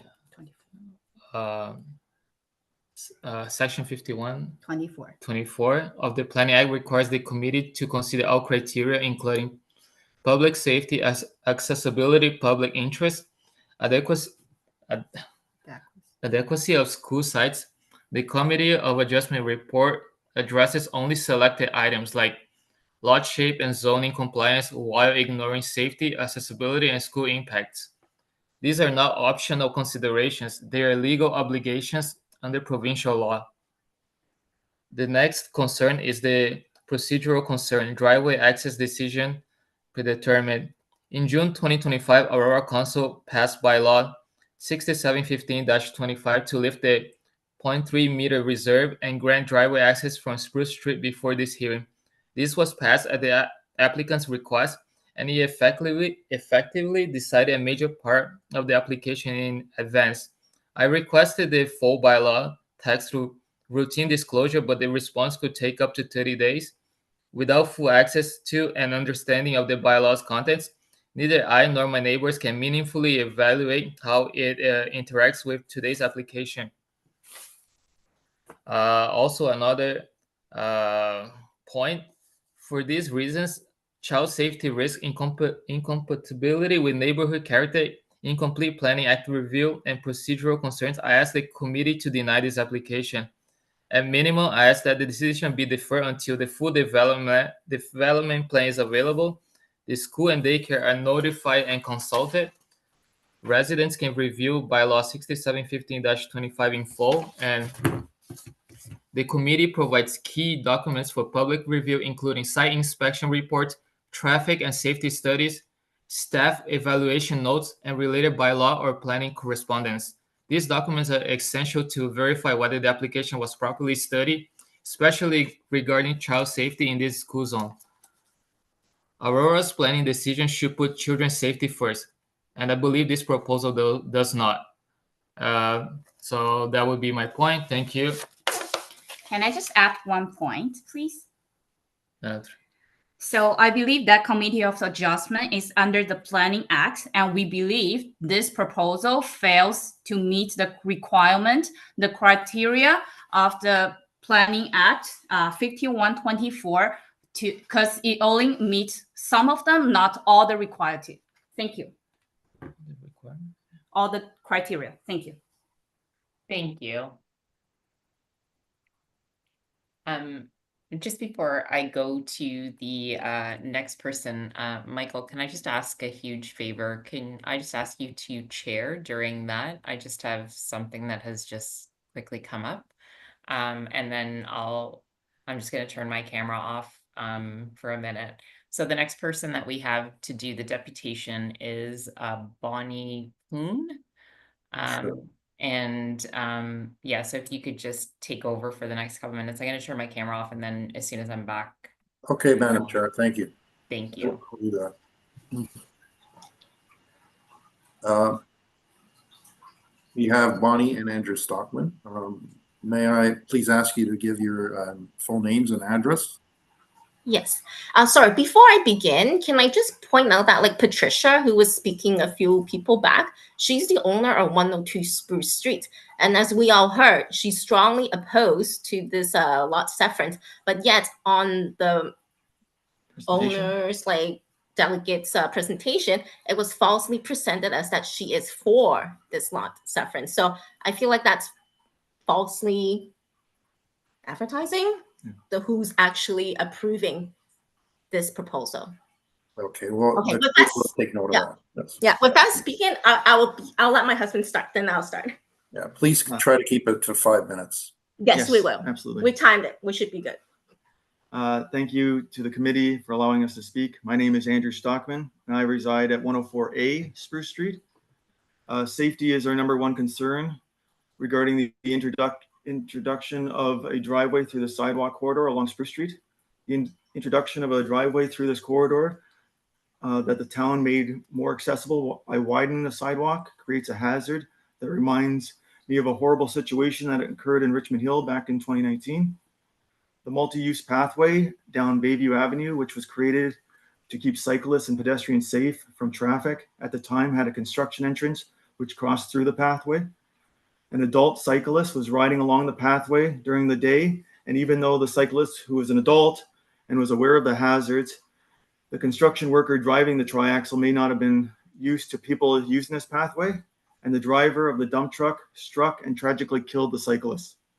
A similar situation is being created here, but the construction entrance will be through a crosswalk that is used by toddlers and elementary school children, who I fear are far less likely to be aware of the new hazards through the once safe walkway that the town created for them so many years ago. In addition, the proposal of the rear yard of 20 Oak Court to the front yard facing Spruce Street also creates an issue with sight lines for the children and pedestrians using the walkway, as well as motorists leaving the proposed lot. As the neighboring lots all have rear and side yard fences along the property lines at a height of 6 feet, they are now in violation of Aurora Fence Bylaw 6429-22, which states that the front yard fences shall be a maximum of 4 feet. This is to allow proper sight of oncoming hazards, such as driver pulling out of their driveway, crossing the sidewalk full of children, which are hidden by the neighbor's 6-foot privacy fence. If the fence heights are reduced in accordance with the bylaw, then this would be a huge infringement of the neighbor's privacy. Has the committee given this any thought? The reconstruction of all these fences would be a considerable expense that the adjacent homeowners, and thus should be thrusted upon the owner of 20 Oak Court, who is proposing this new lot. An additional study should be conducted as the grade changes significantly within the boulevard from the back of the sidewalk to the property lines. Typically, boulevards are designed to be sloped 2% from the back of curb to the property line. However, along the side of Spruce Street, the boulevard slope is so significant that the town installed a retaining wall, followed by a slope that far exceeds 2%. While standing on the sidewalk, the current 6-foot tall fences are closer to 8 feet. Due to these factors, it should be assessed if the fences are allowed or if the property line should be adjusted to provide proper sight lines to ensure the children's lives are not put at risk for the creation of additional housing. Please keep our community's children safe by restoring the 0.3 meter land reserve that was removed via bylaw 6715-25 to prevent a roadway through this corridor, and reconsider splitting lot 20 court. The children's futures are in your hands. Please do the right thing.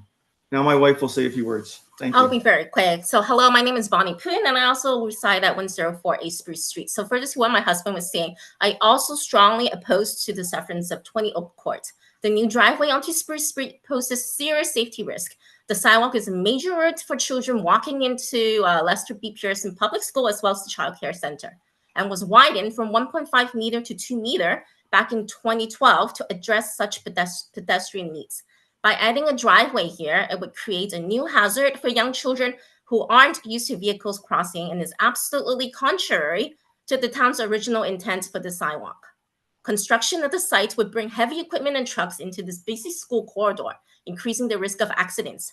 Traffic on Spruce Street is already very congested during school pickup times, and this proposal would only make it worse. Has there any site inspection reports or traffic and safety studies been performed? And finally, the community has not been given full details of the proposed development, leaving questions about the height of sign and how will it fit into our neighborhood's character. How can this community vote on something so vague?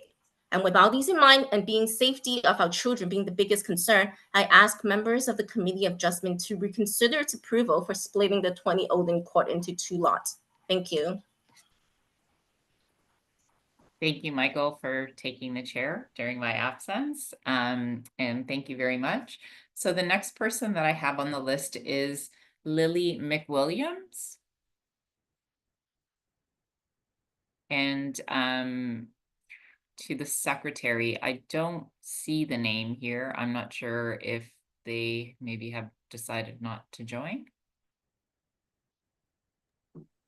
Through you, Madam Chair, I do not have a Lily in the waiting room. Okay, and I see there's someone by the name of Ron. I didn't have him on the list. Is that another deputation, registered deputation? Through you, Madam Chair, that is Councillor Ron Weiss. Okay. So is there anybody else that I've missed as far as deputations? Because the last person I had written down was Lily McWilliams. Sorry, Madam Chair, give us 1 second, we'll double check it. Thank you.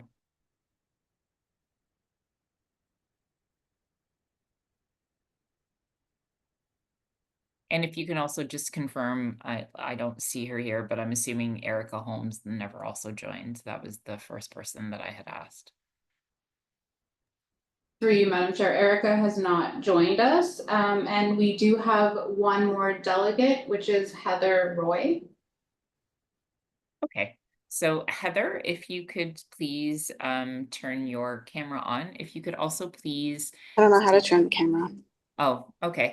If you could at least state your name and address. Oh, you did. Yay. If you could please state your name and address for the record. And again, if you could please keep your deputation to about 5 minutes. Okay.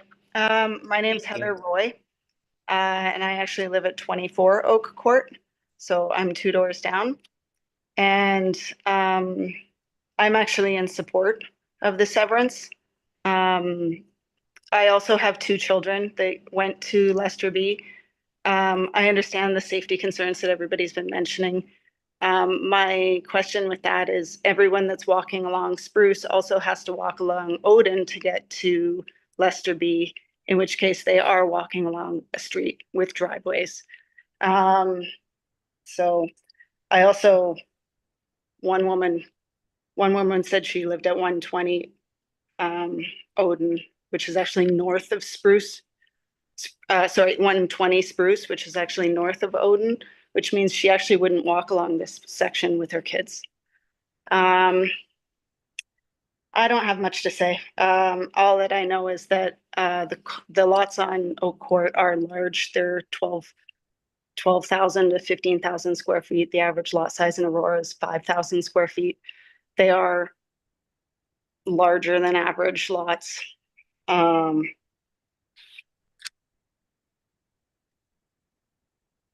the bus stop that I think people were referring to is at the corner of Spruce and Mark, which is kind of at the opposite end. Yeah, I don't have much to say other than I'm in support of it. Thanks. Thank you very much. So I believe that concludes all of our deputations for this evening. I now will turn to the committee and ask if anybody has any questions for staff. I'll start with you, Claudia. Through you, Madam Chair. This is a question for Antonio and the planning staff.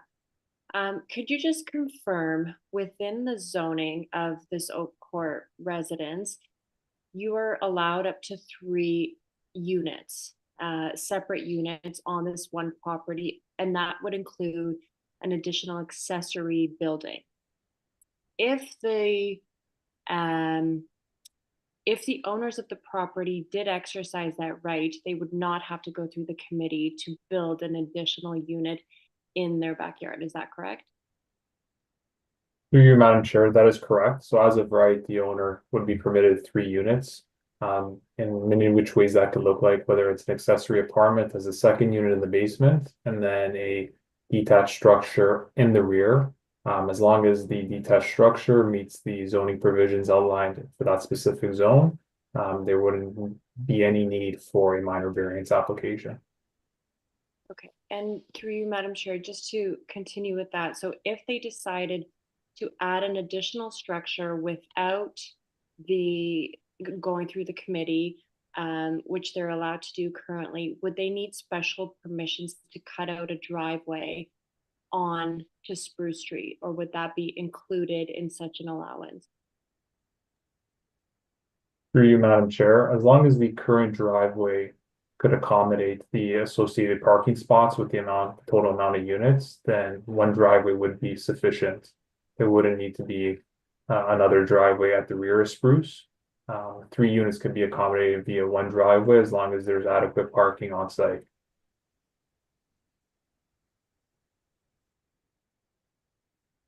Michael, you had a question?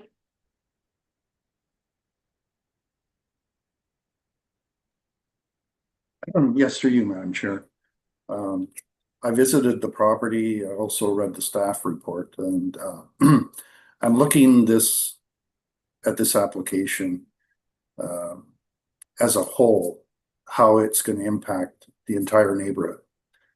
And I guess my main question is, it's an established neighborhood.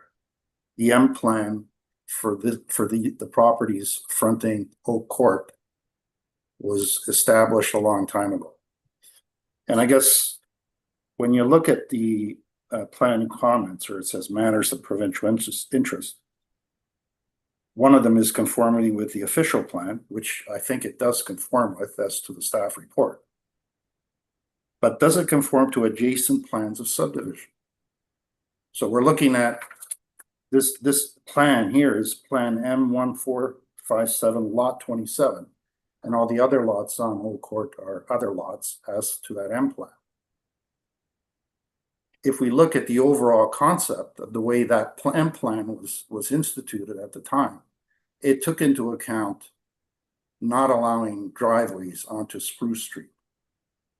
And for a reason, I believe. The planners at the time that initiated this M plan were cognizant of the fact that that stretch of Spruce Street on the east side, where the lots from Oak Court back onto Spruce Street, were to be remaining like that for a reason. there's only there's a sidewalk on that side. The sidewalk immediately abuts the roadway. On the west side of Spruce Street in that area between Odin Crescent and Mark Street, there's no sidewalk. So pedestrians only have option to walk from Mark Street to Odin Crescent on the east side, which are mostly the properties that are on Oak Court. So the vision at the time was the correct vision, to have a plan of subdivision with no driveways on that stretch from Odin Crescent to Mark Street running onto Spruce Street. So in fact, it doesn't conform to the matters of provincial interest, doesn't conform to adjacent plans of subdivision. That's my first point. Secondly, if you look at the the streetscape of Spruce Street, north of Odin Crescent, on the east side, same side as the property in question, there are houses that have driveways onto Spruce Street, but there's a sidewalk and a boulevard. So there's room there. The boulevard provides a buffer zone to the driveways and the sidewalk. That stretch from Odin Crescent to Mark Street, there's no such boulevard. There's only that reserve from the fence, that 3 meter or whatever reserved from the fence to the sidewalk. And if you take that away by putting driveways on that side, as was not envisioned in the initial M plan, you're creating safety hazards, in my opinion. So that's the first point. Then the second point is adequacy of utilities, highways, municipal services. Sidewalks are a municipal service. You got to have them, especially where in this neighborhood you've got 2 schools nearby. What option do people have? If they can't walk on that sidewalk because now new driveways, which were not envisioned in the initial M plan, are allowed to run into Spruce Street in that zone between Odin Crescent and Mark, you're creating safety hazards, in my opinion. Now, I'm going to ask there was no plan in place for traffic, right? There was no traffic study presented to this committee. So we don't have an acknowledgement that, providing a change to the original M plan created a long time ago would now make it safe between Odin Crescent and Mark for pedestrians. So we need a traffic study, in my opinion. I mean, we can't jump to approve in my opinion, to approve a severance, which will impact the M plan that was provided for this stretch of Spruce Street between Odin and Mark. And if you look at Mark Street as well, the corner lots, there's no driveway on the northeast side of Mark Street. The driveway is on Mark Street to that house on the corner. If you look at Odin Crescent, that corner of Spruce Street and Odin on the east side, south of Odin, that corner lot, the driveway again is on Odin, not on Spruce Street. Why? Because the original M plan envisioned that stretch of Oak Street to not allow for driveways. It created large lots for the owners on Oak Court to enjoy, and that's fine.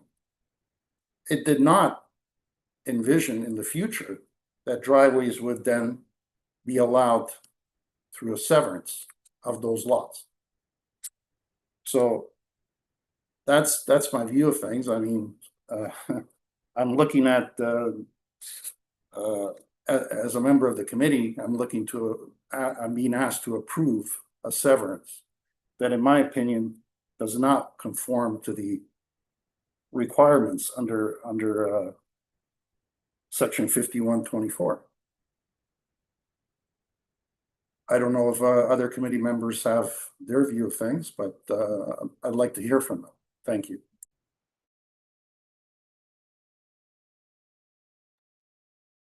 Sorry, I was speaking and I was muted. Thank you, Michael. John, I see you've raised your hand. Go ahead. Yeah, just to build off what Michael was saying, I guess I have some questions of validation in terms of dates. Michael mentioned repeatedly this M plan in the original design. Can somebody give you some historical context as to when that was tabled within the town of Aurora? How many years ago? I guess through you, Madam Chair, to maybe somebody in the planning department?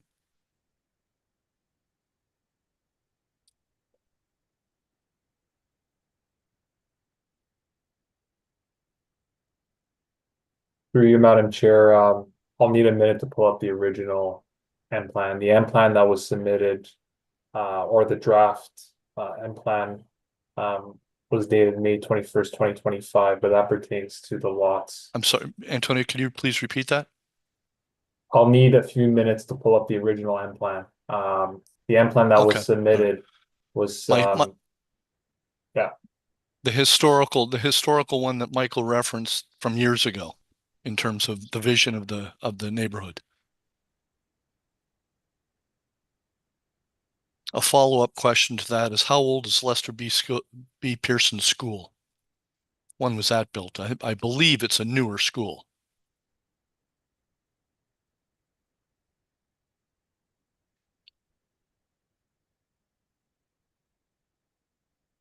And to those that are listening, as a committee member,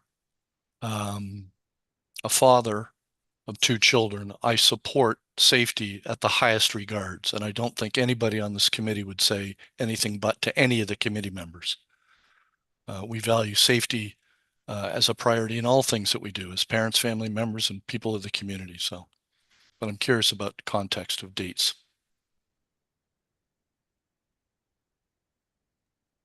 You, Madam Chair, I'd have to pull up the building permits for the Lester B. Pearson. That might, that answer, I would have, depending if I could pull it up digitally, that I would have to see the construction of that school. It's not that easy. That's fine. Yeah, I just, again, I was building off some of the things that Michael was saying, and I didn't know if it's easily acceptable or not.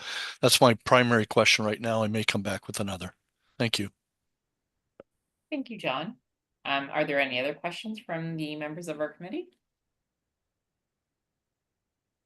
Go ahead. Through you, Madam Chair. This message is for, this question is for our planning department. I know that there's not a lot of trees in the backyard, but I am curious to know if there's any type of tree preservation plan as the trees that are there are mature. I didn't see anything on any of the documentation that I reviewed.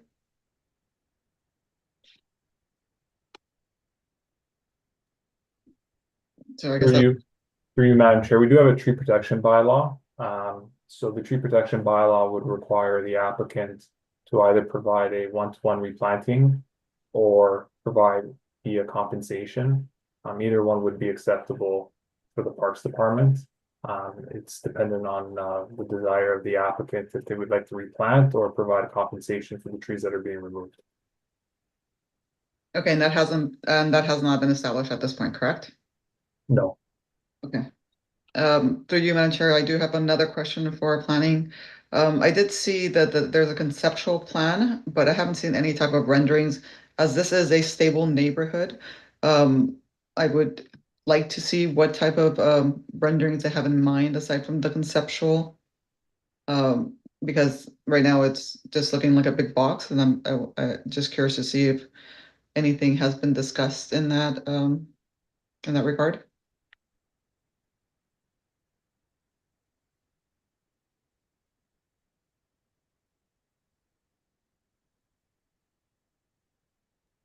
Through you, Madam Chair. Sorry, can you repeat the question? I have an answer for John's original question regarding the school. The school was assumed in April 1999. So give or take 2 to 3 years before that it was construction. Thank you for that. And Marcella's question was about renderings, if renderings of the proposed dwellings have actually been submitted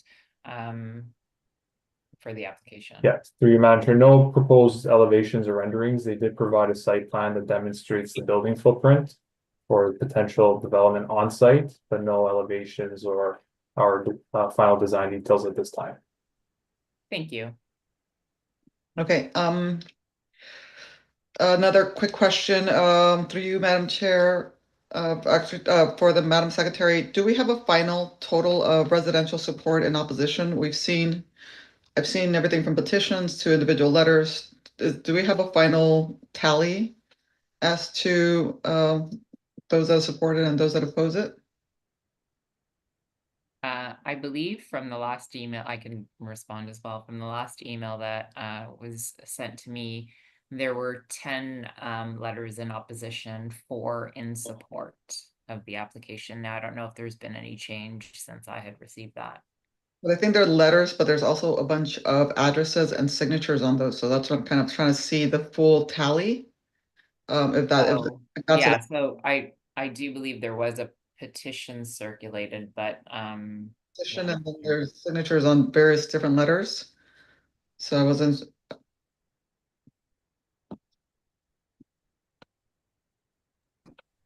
Through you, Madam Chair, we can go through and tally all of them. It seems like some people have signed more than one, and then we can get back to you on that. Okay, thank you. And then, and just in closing, I just want to go ahead and I agree with Michael. On the sidewalk, you know, there's a stark difference between on the sidewalk on the north side of Spruce, on Spruce from north of Odin and south of Odin. And I do see that being a big an issue if all of a sudden there's a driveway and there's no buffer zone. And I would also like to see a traffic study. That's all I have for now. Thank you.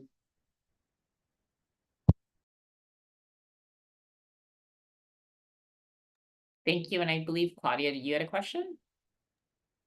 Yes, through you, Madam Chair. This is a tough one because the application is for a severance, not a development. So I understand that conceptual drawings have been put forward, but making assumptions on where the driveway is, sight lines, all of that is a bit tough right now. So just going with what Michael has said, in terms of deferring potentially to some sort of study of the potential safety or traffic conditions, is that even possible? I guess this is a question to the planning staff. Is that even possible when this application is just connected to the severance, not development in itself? Through you, Madam Chair, I could definitely answer that. So for this consent application, the proposed lot does not require any minor variances. The lot meets all the zoning standards for that area. So a traffic study for a single detached or a proposed single detached dwelling wouldn't be required given it's one lot. This is not a subdivision proposing multiple units or a complex development that would require a traffic study because it would simply be creating a new residential lot that meets the zoning provisions outlined in the bylaw. So a traffic study would be, very onerous for just one lot. We are just dealing with a consent application. So a traffic study, to defer for a traffic study wouldn't be, in my opinion, appropriate.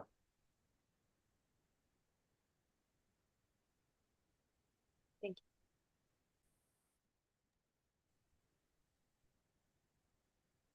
you. Thank you, Antonio. I think, Michael, you had your hand raised, right? Did you have another question? Just as a follow-up, Madam Chair, a question to Heath Purcell Sharp, maybe from Groundswell, or Brad Rogers.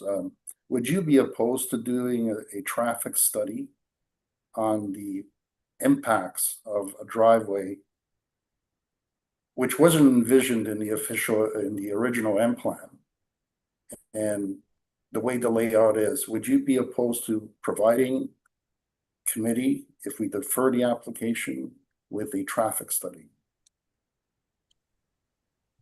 In response, Madam Chair, could I respond to that question? Yes.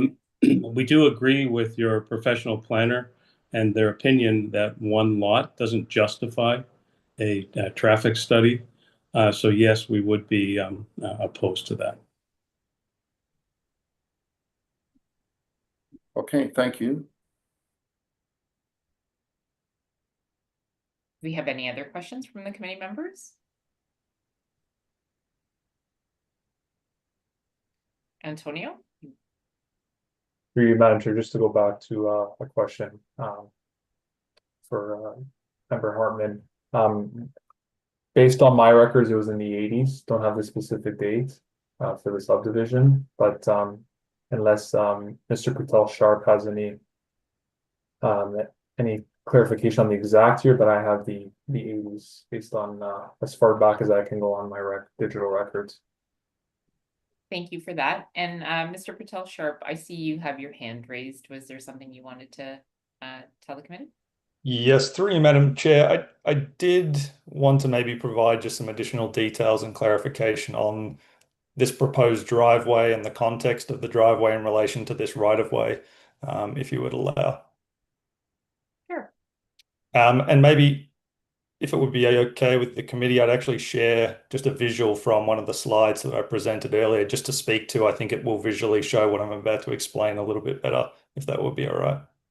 Sure. I believe you still have the ability to share your screen, so you could do that. It isn't allowing me, but if someone would like to bring up slide number 5, then I could speak to that.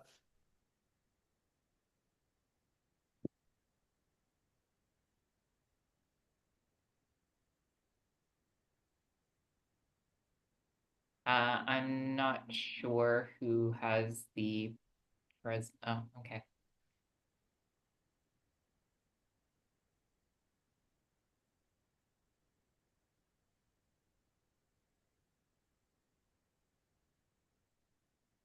Yes, it would be the slide titled consent application would be the title of the slide.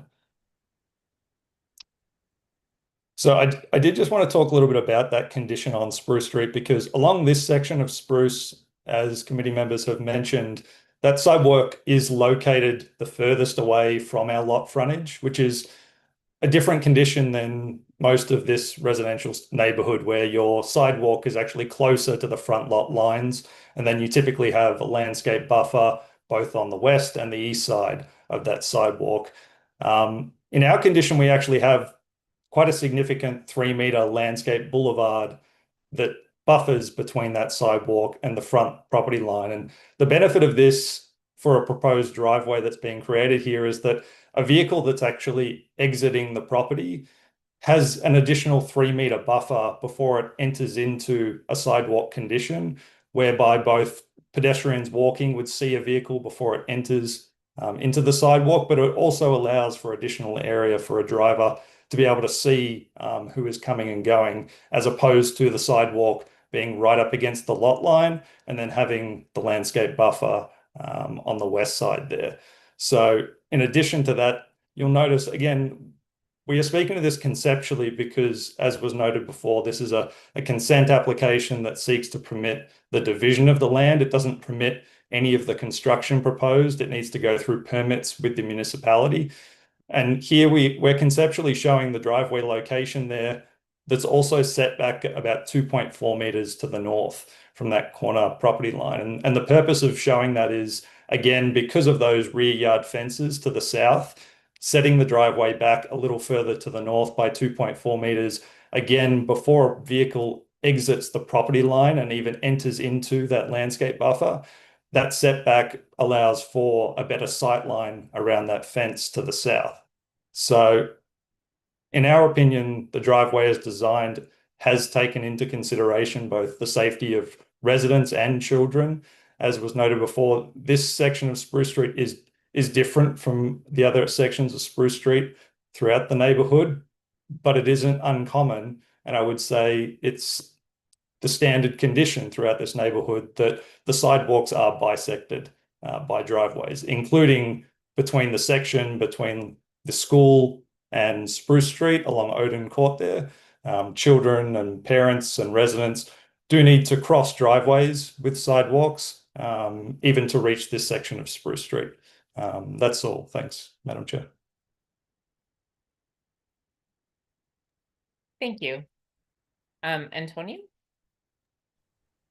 Through you, Madam Chair, just for the benefit of committee, I know there were some comments amongst section 5124 of the Planning Act. And the report does outline that. It actually states that this includes amongst others, so they weren't all listed, but when the report is drafted, we take into consideration all of section 51, subsection 24. And as the report iterates, we do believe that it does meet those tests in that section and provided our recommendation for approval based on section 51 and 24 in its entirety. So I just wanted to make that clear for the committee in the event that not all of that subsection was listed, but we do take it into consideration and made mention of that in the report. Thank you. Thank you very much for clarifying that. Do we have any other questions from the committee members? So I'm not seeing any other questions. Does anybody want to put forward a motion for this application? Michael? Through you, Madam Chair. It's a tough one. Generally, I appreciate the rights of property owners to do what they financially want to do for their properties. And it's not a negative or positive statement. It's something that I believe in. But the impact on the neighborhood, which, as Antonio has said, the plan was established in the 80s, and it's existent there since then. So the property owners, people that have bought into the neighborhood, I know there's change, in stable neighborhoods, and the official plan has changed. But it's quite clear. One of the things is conformity with the official plan and adjacent plans of subdivision. Therefore, on that alone, I do move to deny the application. I would have preferred a deferral to get a traffic study, but that's not possible because it's a single lot. So I hereby move on the basis of it doesn't meet the provincial interest of conformity with adjacent plans of subdivision, which were in effect since the 80s. So I move denial of the application. Okay, is there anyone that wants to second that motion?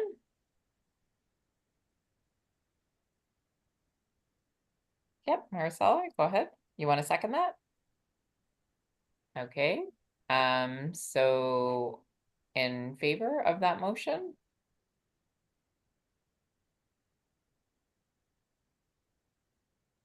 Okay, so in a case like that, and normally as the chair, I don't vote, and of course, this would be a tie.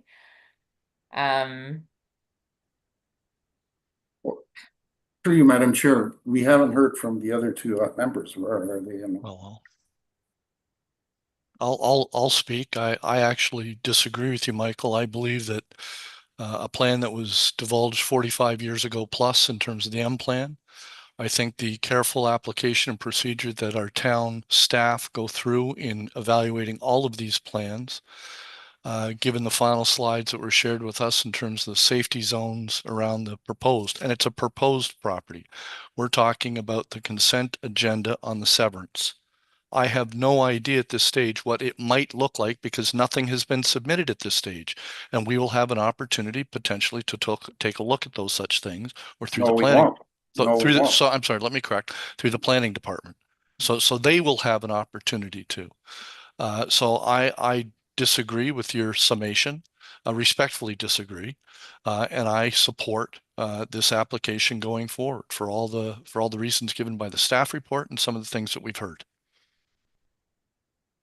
So my motion is still on the floor. Committee, it's up to the rest of the committee members to agree or disagree and put their own motion forward. Well, right. I mean, I disagree, and I would suggest a secondary motion or an amendment to that is that we approve the consent application agenda -C 202306 at 20 Oak Court. under conditions that are outlined in the staff report. I think we have to deal with my motion first. Okay. Yeah, so sorry. So what I was going to explain in this instance, normally as the chair, I don't vote unless, of course, there is a tie. And in this case, Claudia has not said it. Oh. Through you, Madam Chair, I would actually like to take the time to defer if possible. Given it's August, I've only had, one or two opportunities to drive by. I'd like to see, when school's in September and potentially make a decision from there.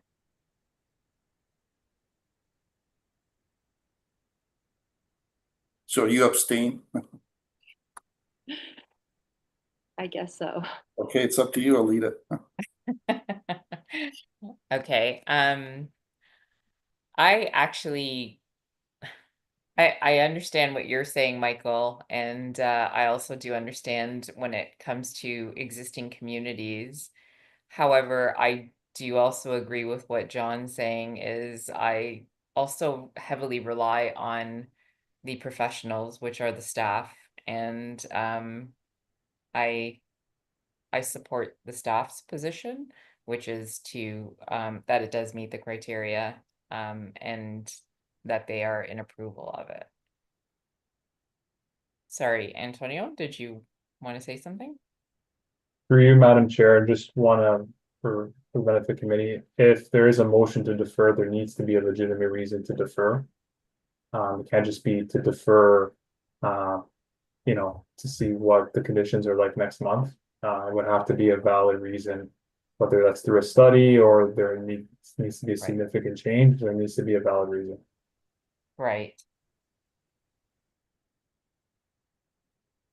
Claudia? Madam Chair, thank you, Antonio, for pointing that out.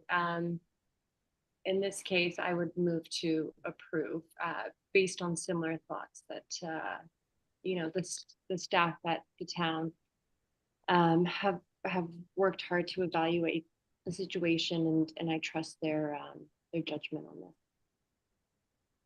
Okay, so then your motion to deny the application, Michael, would not carry since it's just the two of you that are in support of it.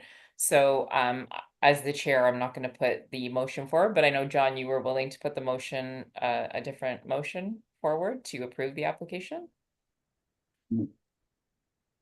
Yes, through you, Madam Chair. I would move forward to approve the application, consent application C2023-0620 Oak Court be approved with all conditions as outlined in the staff report. Okay, and if I could please get a seconder for that. Claudia, thank you. And who is in favor? And I will vote in favor as well. So that is 3. So that motion is carried. Thank you. Thank you, everyone. The next item on the agenda for tonight's meeting is new business. I'm not sure if anybody has any items of new business. Seeing none. The last item is adjournment. If I could please get a motion to adjourn the meeting. John. I'll motion to adjourn the agenda, but Been a long night. finish the meeting, but I'm wondering if the committee could hang around for a couple minutes. Okay, so that is adjournment at 9:28. Thank you.